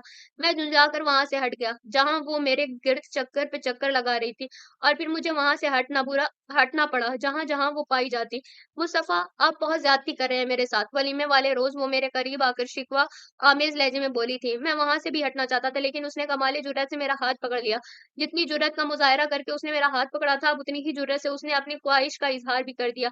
मैं उसकी इस जुर्रत पे भौचक्का रह गया और जब होश आया तो जी चाहा उसे थप्पड़ मार दूँ। सॉरी, मैंने कभी आपको इस नज़र से नहीं देखा। आप मेरी बहन की दोस्त हैं, दोस्त ही रहें। मैं झटके से हाथ छुड़ाकर आगे बढ़ गया और वो एक दिन फिर मेरे सामने थी। क्या कोई और है जो मुझसे बढ़कर है? हाँ, मैंने पसोपेश से काम ले नहीं लिया था और ना उसे कोई उम्मीद थमाई थी। इसलिए उसे आगाह कर दिया और फिर वो मेरा जवाब सुनकर वहाँ रुकी नहीं थी। पता नहीं क्यों इस वाक़ये के बारे में मैंने माहिन को कुछ न बताया। इर्तिज़ा की शादी के बाद मम्मा मोमिना की शादी भी करना चाहती थी। मेरा एक दोस्त था वहाब, उसने मोमिना को किसी तकरीब में देखा था। एक दिन उसकी अम्मी उसका प्रपोज़ल लेकर हमारे घर आ गई। चूँकि मम्मा वहाब से वाकिफ़ थीं और जानती थी कि वो मेरा दोस्त है, इसी बात को उन्होंने लेकर वो तूफ़ान उठाया कि मम्मा ने अगले-पिछले सब हिसाब बराबर कर दिए। मम्मा को तो मैंने कोई जवाब नहीं दिया, अलबत्ता जब इर्तिज़ा और मुज्तबा ने वही सलूक मेरे साथ करना चाहा जो मम्मा मेरे साथ कर रही थी, तब मैं अपने हवास पर काबू ना रख सका और उन दोनों से झगड़ पड़ा। मामला हाथापाई तक बढ़ गया। हम तीनों भाइयों में एक बार फिर ठन गई। ना वो मेरी शक्ल देखने के रवादार थे और ना मैं।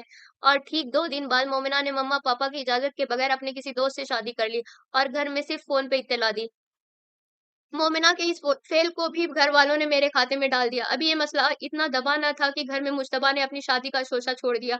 मुज्तबा रबिया से शादी करना चाहता था। सबने उसकी ख़्वाहिश का एहतराम किया और रबिया ब्याह कर हमारे घर आ गई। मैं जानबूझकर उसका सामना करने से कतराता रहा, लेकिन शादी के 15-16 दिन बाद मुज्तबा ने मेरे सर पे जैसे एक धमाका कर दिया। मैं अभी अभी दफ्तर से लौटा था और शावर लेके बाहर निकला ही था कि मुज्तबा को अपने कमरे के वसत में खड़ा पाया। मैं हैरान सा उसकी तरफ बढ़ा। इससे पहले मैं कुछ कहता, वो खुद ही बोल पड़ा, मुस्तफ़ा, बेहतर होगा जो आप कहें कहीं और ठिकाना कर लें। उसका अंदाज़ धमकी देने वाला ही था। क्यों? क्यों का मतलब आप खूब जानते हैं। मैं समझा नहीं मुज्तबा, तुम कहना क्या चाहते हो? मैं वाक़ई कुछ न समझा था। ये आप रबिया पे इस कदर मेहरबान क्यों हैं? उसने नहायत चुभते अंदाज़ में मुझसे सवाल किया था, जिस पे मैं काफ़ी हैरान हुआ क्योंकि जब से रबिया यहाँ ब्याह कर आई थी, मेरा कम अज़ कम 2 मर्तबा उससे सामना हुआ था और हाँ, अभी कुछ देर कब्ल मैंने किचन में उससे पानी लेकर पिया था। उसके साथ नूर और ईमान भी थी। मैंने नूर से पानी माँगा था, लेकिन मुझे रबिया ने पानी दिया, जिसका मैंने तो कोई नोटिस नहीं लिया। अलबत्ता ईमान को मैंने अपनी तरफ मुस्कुराते देखा था, और शायद उसी ने ही मुज्तबा को वहम में डाला था। क्या बकवास कर रहे हो तुम? मेरा जी चाहा उसे ज़ोर का एक थप्पड़ लगा दूँ कि दोबारा ऐसी बात ना करे। ये बकवास नहीं, आप वाक़ई मुझे बहुत ग़लीज़ नज़रों से देखते हैं। रबिया, जो शायद बाहर खड़ी सुन रही थी, अब अंदर आकर झट उसने मुझ पे एक झूठा इल्ज़ाम धर दिया। उसके इस दीदा दिलेरी पे मैं हैरान रह गया, और उसके बोलने पे उसका शौहर भी भड़क उठा। मैंने सफाई पेश करनी चाहिए, लेकिन किसी ने कब मेरी सुनी थी जो आप सुन लेते। वो मुझे धमकियाँ देता अपनी बीवी का हाथ पकड़कर उसे खींचता हुआ बाहर चला गया। मैं सर दोनों हाथों पे गिरा कर बैठ गया, और फिर जब मम्मा को इस बात की खबर हुई तो उन्होंने बात को बढ़ाना अपना फर्ज समझा। घर वाले मुझे घर छोड़ने पे मजबूर करने लगे। मुझे घर वालों की तरफ से बहुत ज़हनी अज़ियत मिल रही थी। मेरा जी चाह रहा था मैं सचमुच घर छोड़ दूँ, लेकिन इस मौके पर भी माहिन ने मेरा साथ दिया और हर मुमकिन तरीके से मुझे ज़हनी अज़ियत से निकालना चाहा। मैं उसका बहुत शुक्रगुज़ार था कि जब भी मैंने कोई तकलीफ़ महसूस की, वो उस तकलीफ़ के दर्द अपने सीने में ले लेती और मुझे हल्का-फुल्का कर देती। इसलिए अब मैंने उसे हमेशा के लिए अपने करीब कर लेना चाहता। मैं पापा को उसके घर ले गया और हमारी शादी तय हो गई। मम्मा एक बार फिर बिदक उठी और हर वक़्त ताने-तशने देना उनका मामूल बन गया। अब मैं उनको नज़रअंदाज़ करने लगा था। मुड़कर कभी उन्हें जवाब ना देता, वो ताने देती रहती, लेकिन मैं सुनकर भी खामोशी से आगे बढ़ जाता। उन्हीं दिनों इर्तिज़ा और ईमान के दरमियान कोई झगड़ा हुआ था। मुझे सिर्फ़ इतना पता चला कि इर्तिज़ा ने ईमान को किसी लड़के के साथ रेस्टोरेंट में देखा था, जिसकी वजह से ये झगड़ा हुआ। झगड़े के ठीक 3 दिन बाद वो रात को घर वापस ना लौटी और उस लड़के से शादी कर ली। मैंने अपने तईं उस लड़के के बारे में मालूमात लेनी चाही थी। और फिर मुझे पता चला वो हमारे ही ऑफ़िस में काम करता था, उसका नाम अरसल भट्ट था। रावलपिंडी से ताल्लुक़ रखता था, मैं ज़ाती तौर पर भी उसको जानता था क्योंकि वो माहिन की कज़िन का मंगेतर था। उसकी रेप्यूटेशन अच्छी नहीं थी, मैंने कई बार उसे लड़कियों के साथ देखा था। बातों-बातों में उसे समझाना भी चाहा था, लेकिन वो हँस देता। ये तो ईमान के घर छोड़ने के 3 दिन बाद हमें पता चला कि उसका ताल्लुक़ किसी एजेंसी से था।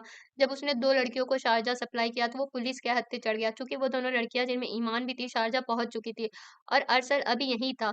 इसलिए कोई ख़ास सबूत ना मिलने पर वो जल्द ही रिहा हो गया।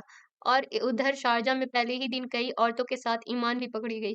इधर मम्मा को हार्ट अटैक हो गया। वो अस्पताल में थी कि मेरी शादी का दिन भी आन पहुँचा। मैंने शादी मुलतवी करनी चाहिए थी, लेकिन माहिन के अब्बू बहुत बीमार थे और चाहते थे कि फ़ौरन से पेशतर ये शादी हो जाए। जिस दिन मेरी शादी थी उस दिन इर्तिज़ा घर छोड़कर लंदन चला गया। उसकी बीवी और एक बेटा उसके साथ थे। वो नाराज़ होकर दूर देश जा बैठा था और कह रहा था, मुझसे लोगों की बातें नहीं सुनी जाती। मेरे निकाह के वक़्त मेरे साथ सिर्फ़ मेरे पापा थे। मम्मा सुबह ही हॉस्पिटल से डिस्चार्ज होकर आई थीं, लेकिन मेरे साथ जाना उन्होंने ज़रूरी ना समझा। मुज्तबा भी घर में मुँह छुपाए बैठा था। शायद उसे भी अभी तक ये पता ना चला था कि मैंने और पापा ने अपने असर और रसूख इस्तेमाल करके ईमान को वहाँ से छुड़ा लिया था, और अब वो अस्पताल में एडमिट थी क्योंकि उसे अपने सामान से अरसल की तरफ से तलाक के कागज़ात मिले थे, जो उसने उसे एयरपोर्ट पर ही दे दिए थे, और कहा था कि वो शारजाह जाकर इन पेपर्स को देखे। पै दर पै उस पे कयामतें टूटी थी, इसलिए वो अपना तवाज़ुन बरकरार ना रख पाई और अस्पताल में एडमिट थी।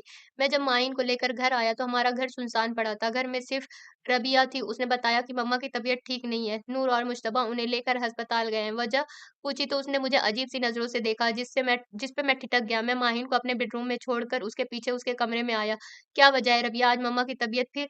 ये सब आपकी वजह से हुआ है, मेरी वजह से? पहले मैं दरवाज़े में खड़ा था, लेकिन इतनी परेशानी में मैं कुछ समझ ही ना सका और 2 कदम आगे बढ़ाया। ये घर आपने अपने नाम करा लिया है। इससे पहले कि मैं कोई जवाब देता, वो बोल पड़ी। अभी कुछ देर कब्ल मम्मा और पापा के दरमियान झगड़ा हुआ है। मम्मा कह रही थी कि वो आपको इस घर में अपनी बीवी के साथ घुसने ना देंगी। बाहर किसी के चलने की आवाज़ आई थी, लेकिन मैं ज़हनी दबाव की वजह से उधर कोई तवज्जो ही ना दे सका। लेकिन पापा कह रहे थे रबिया ने गैर महसूस तरीके से मेरे पीछे दरवाज़ा बंद कर दिया, जो मैं महसूस ही ना कर सका कि उन्होंने ये घर आपके नाम कर दिया है। ये घर अब सिर्फ़ मुस्तफ़ा का है। उसने इतनी ऊँची आवाज़ में कहा था कि मैं दरवाज़े के पार उभरती चाब भी सुन ना सका। यही वजह थी मम्मा-पापा के झगड़े की। वो पीछे मुड़ी और तेज़ी से लाइट ऑफ़ कर दी। इससे पहले कि मैं कुछ समझ पाता, किसी ने ज़ोर से दरवाज़ा खोला था। "रबिया!" मुज्तबा की आवाज़ ने मेरे सर पे आसमान गिरा दिया। मुज्तबा देखें-देखें इन्हें अंधेरे में रबिया की रुहासी आवाज़ निकली। मैं हरासा नज़रों से अंधेरे में उसे देखने लगा, लेकिन वो मुझे कहीं नज़र ना आई। मुज्तबा ने लाइट ऑन कर दी और मेरी आँखें फटी की फटी रह गईं। वो बेड पे एक जानिब गिरी हुई थी। दुपट्टा नीचे पड़ा था, बेड की चादर भी उसने तेज़ी से खराब की थी। कुछ देर कब्ल जो लिपस्टिक उसके होठों पे सजी थी, अब उसने हाथ मारकर बाएँ गाल की तरफ भी खींच दी थी। बाल शायद उसके पहले ही खुले हुए थे। बेगैरत, बेशर्म मुश्तबा मुझ पे चील की तरह झपटा था और मुझ पे लातों-घूँसों की बरसात कर दी।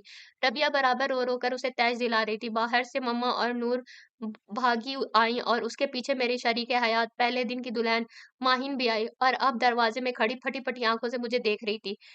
दिखा दी ना गंदे खून की असलियत, बेगैरत, बेहया मम्मा ने भी मुज्तबा का साथ दिया और मुझे मारने-पीटने लगी। मैं हक तक सा इस बोतान पे खड़ा मार खा रहा था और रोती रबिया को देख रहा था। उसे क्या देख रहा है? घर की इज़्ज़त का ही ख़याल कर लेते। अपना आप घर की इज़्ज़त पर ही दिखाना था ना हंजाज़। मम्मा हाथों के साथ बराबर ज़बान भी चला रही थी। गंदे खून का धब्बा गंदा ही होता है। मैंने सफाई पेश करनी चाहिए, लेकिन मुज्तबा के मुँह से कफ उड़ रहा था।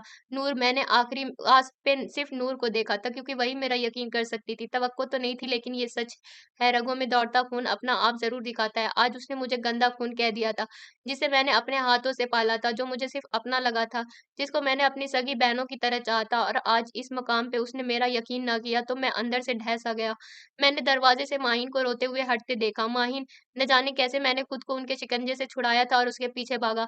माहिन, मेरा यकीन करो, ये सब झूठ है, मुझ पे इल्ज़ाम लगाया गया है।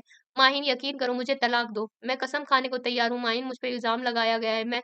मैंने कहा है मुझे तलाक दो अभी और इसी वक़्त। माइन, ये सब झूठ है, जिसकी चाहो मुझसे कसम ले लो। रबिया ने जानबूझकर ऐसा किया है। मैंने गिड़गिड़ा कर उसकी मिन्नत की थी। मुझे नहीं पता, तुम मुझे तलाक दो। वो बैग उठाए खड़ी थी। माहिन, प्लीज़। मैंने उसके हाथ से बैग लेना चाहा। मैं कहती हूँ मुस्तफ़ा, 3 लफ़्ज़ बोलो वरना मैं यहीं कहीं अपनी जान दे दूँगी। माहिन, मुझे समझने की कोशिश करो। तुम तो मुझे जानती हो ना, मैं ऐसा हूँ, जो भी है मैंने तुम्हें खुद अपनी आँखों से उस कमरे में जाते देखा है। शुक्र है मुझे पहले ही दिन होश आ गया और मैं तुम्हारी असलियत जान गई। माहिन रज़ा, मैं तुम्हें तलाक देता हूँ। बाहोश-ओ-हवास तलाक देता हूँ, तलाक देता हूँ। मेरे मुँह से निकला और मैं वहीं बैठ गया। 25 सितंबर को वो मुझे पहली बार मिली थी, तो ज़िंदगी की नवेद मिली। अगली 25 सितंबर को सिर्फ़ 5 घंटों बाद वो मुझे छोड़ गई और ज़िंदगी मुझसे रूठ गई। मैं खाना-पीना, सोना-जागना भूल गया। मम्मा और नूर घर छोड़ गई। मुज्तबा और रबिया भी लंदन जा बसे और मैं एक बार फिर अकेला रह गया। कभी-कभार खाला अम्मा आ जाती या मैं चला जाता, वरना पापा के अलावा मेरा किसी से कोई राब्ता ना रहा। मुझे ज़िंदगी से नफ़रत हो गई क्योंकि माहीन मेरी ज़िंदगी थी और उसके बगैर इन बेनाम सासों का साथ मुझे बहुत अज़ियत देता था। मुश्तबा वग़ैरह के लंदन जाने के बाद रबिया ने एक बार मुझे फ़ोन किया था और कहा था, मुझे माफ़ कर दीजिएगा मुस्तफ़ा, मैं आपसे दूर जाना चाहती थी। आप करीब होते हैं तो मेरा दिल मेरे इख्तियार में नहीं रहता। मुश्तबा के साथ मैं बेईमानी नहीं कर सकती, इसलिए मुश्तबा को कितनी बार कहा कि वो ये घर छोड़ दें या आपको वहाँ से निकाल दें। जब कोई रास्ता नज़र ना आया तो मजबूरन मुझे ये सब करना पड़ा। उसने बड़े आराम से माफ़ी माँग ली, लेकिन मेरी ज़िंदगी ख़राब हो चुकी थी। गया गया वक़्त वापस नहीं आ सकता था, वो वक़्त गुज़र चुका है। अब दुनिया में मेरा कोई नहीं सिवाय पापा, खाला, अम्मा और तुम्हारे। उसने सर उठाकर ऊपर देखा तो सूते-सूते चेहरे पे कर्ब, अज़ियत और बेबसी का एहसास नुमाया था। जानती हो ना, जो लोग मुझे छोड़ जाएँ मैंने दोबारा उन्हें कभी बुलाया नहीं। ज़िंदगी में पहली बार किसी को बुला रहा हूँ और वो तुम हो। सुर्ख़ आँखों में जैसे दुनिया जहाँ का दर्द सिमटा हुआ था। फिर वो लब भींच कर आँखें मूंद गया। माँ ने बहुत गौर से उसके चेहरे को देखा था, उसकी रगें उसकी किसी सोच की गुमास थीं। वो कुछ देर तो बहुत गौर से उसे देखती रही, बहुत आहिस्तगी से उसने अपने दोनों हाथों में उसका चेहरा थामा, तो वो आँखें खोल खोल कर उसे देखने लगा। महा की आँखें बहुत खामोशी से बहने लगीं। माफ़ी की हकदार तो मैं हूँ मुस्तफ़ा, माफ़ी तो मुझे माँगनी चाहिए। बिना सोचे-समझे आपसे मुतनफ़्फ़िर हो गई, बिल्कुल माहीन की तरह रिएक्ट किया। ना आपसे कोई वजह पूछी, ना आपसे सफ़ाई माँगी और नाराज़ होकर बैठ गई। बुरी हूँ ना मैं मुस्तफ़ा, माफ़ी मुझे माँगनी चाहिए थी और माँग आप रहे हैं। मुझे रोकने की कोशिश करते रहे हैं और मैं वो उससे आगे क्या कह सकती थी, फूट-फूट कर रो पड़ी। मुस्तफ़ा खामोशी से उसे देखता रहा। क्या अब भी छोड़ के जाओगी? जा सकती हूँ मैं? उसने शाकिन नज़रों से उसे देखा। रुंधी आवाज़ में वो बोली तो मुस्तफ़ा के लबों पे मुस्कुराहट रेंग गई। मुस्तफ़ा ने उसे अपने साथ लगा लिया। वो एकदम से पीछे हट गई तो मुस्तफ़ा हैरान हुआ। अभी मैं आपसे नाराज़ हूँ। क्यों? वो परेशान हुआ। हमारी शादी को कितना अरसा बीत गया। क्यों? तब से लेकर आज तक आपने मुझसे कितनी बार इज़हार मोहब्बत किया है, कितने रोमांटिक जुमले बोले हैं। याद है आपको? वो उसकी बात का कोई जवाब न दे सका। सिर्फ़ एक बार सच्ची मोहब्बत का बताया है, जब मैंने तलाक का मुतालबा किया था, तब। ना सिर्फ़ लहज़ा शिकायती था, बल्कि अंदाज़ भी शिकवे-शिकायतों से पुर था। बेइख्तियार मुस्तफ़ा के लबों पे मुस्कुराहट उभरी, जो फ़ौरन उसने छुपा ली। मेरी जान पहले पहल इज़हार इसलिए ना किया कि मुझे खदशा था, एक ना एक दिन तुम भी मुझे छोड़कर चली जाओगी। मैं तुमसे मोहब्बत नहीं करना चाहता था। लेकिन वक़्त के साथ-साथ खाला अम्मा की इस बात की तस्दीक होती गई कि महा बहुत प्यारी बच्ची है, उसे मोहब्बत करना आती है, जिससे रूठती है उसके सीने में छुप कर रोती है। उसने बहुत मोहब्बत से उसे अपने करीब किया था और अब उसके बाल संवार रहा था। खाला अम्मा ने तो ये भी कहा था कि महा बहुत मोहब्बत करने वाली बच्ची है, तुम्हें समेट लेगी, तुम्हें इस कदर मोहब्बत देगी कि तुम अपनी पिछली ज़िंदगी भूल जाओगे। लेकिन खाला अम्मा ने तुम्हारे हवाले से एक बात गलत कह दी थी। वो क्या? वो भी इख्तियार पूछ बैठी। उन्होंने कहा था कि माँ चाहे किसी से जितना भी नाराज़ हो जाए लेकिन अगले बंदे को कभी सज़ा नहीं देती। लेकिन यार ये बात मुझे ज़रा हज़म नहीं हुई क्योंकि तुम तो पिछले 4-5 माह से मुझे सज़ा दिए जा रही हो। मैंने कब आपको सज़ा दी? पिछले 5 माह से एक ही कमरे में मौजूद होकर मुझे अपने से इतना दूर किए रखा है कि मैं तो ये भी भूल गया महा है कैसी? वो तो आपकी वज़ह से। यार अच्छे शौहर को ऐसी सज़ा नहीं देते। आप अच्छे कब से हो गए? अभी हो जाऊँगा ना, अभी तुमसे मोहब्बत भरी बातें करूँगा, आखिर तुम्हें मनाना भी तो है और मुझे उम्मीद है तुम फ़ौरन मान जाओगी। मान तो जाऊँगी मगर बदले भी सारे लूँगी। उसने मुस्कुरा कर कहा। उसकी बात पर मुस्तफ़ा भी तमानियत से हँस दिया। ख़त्म शुत।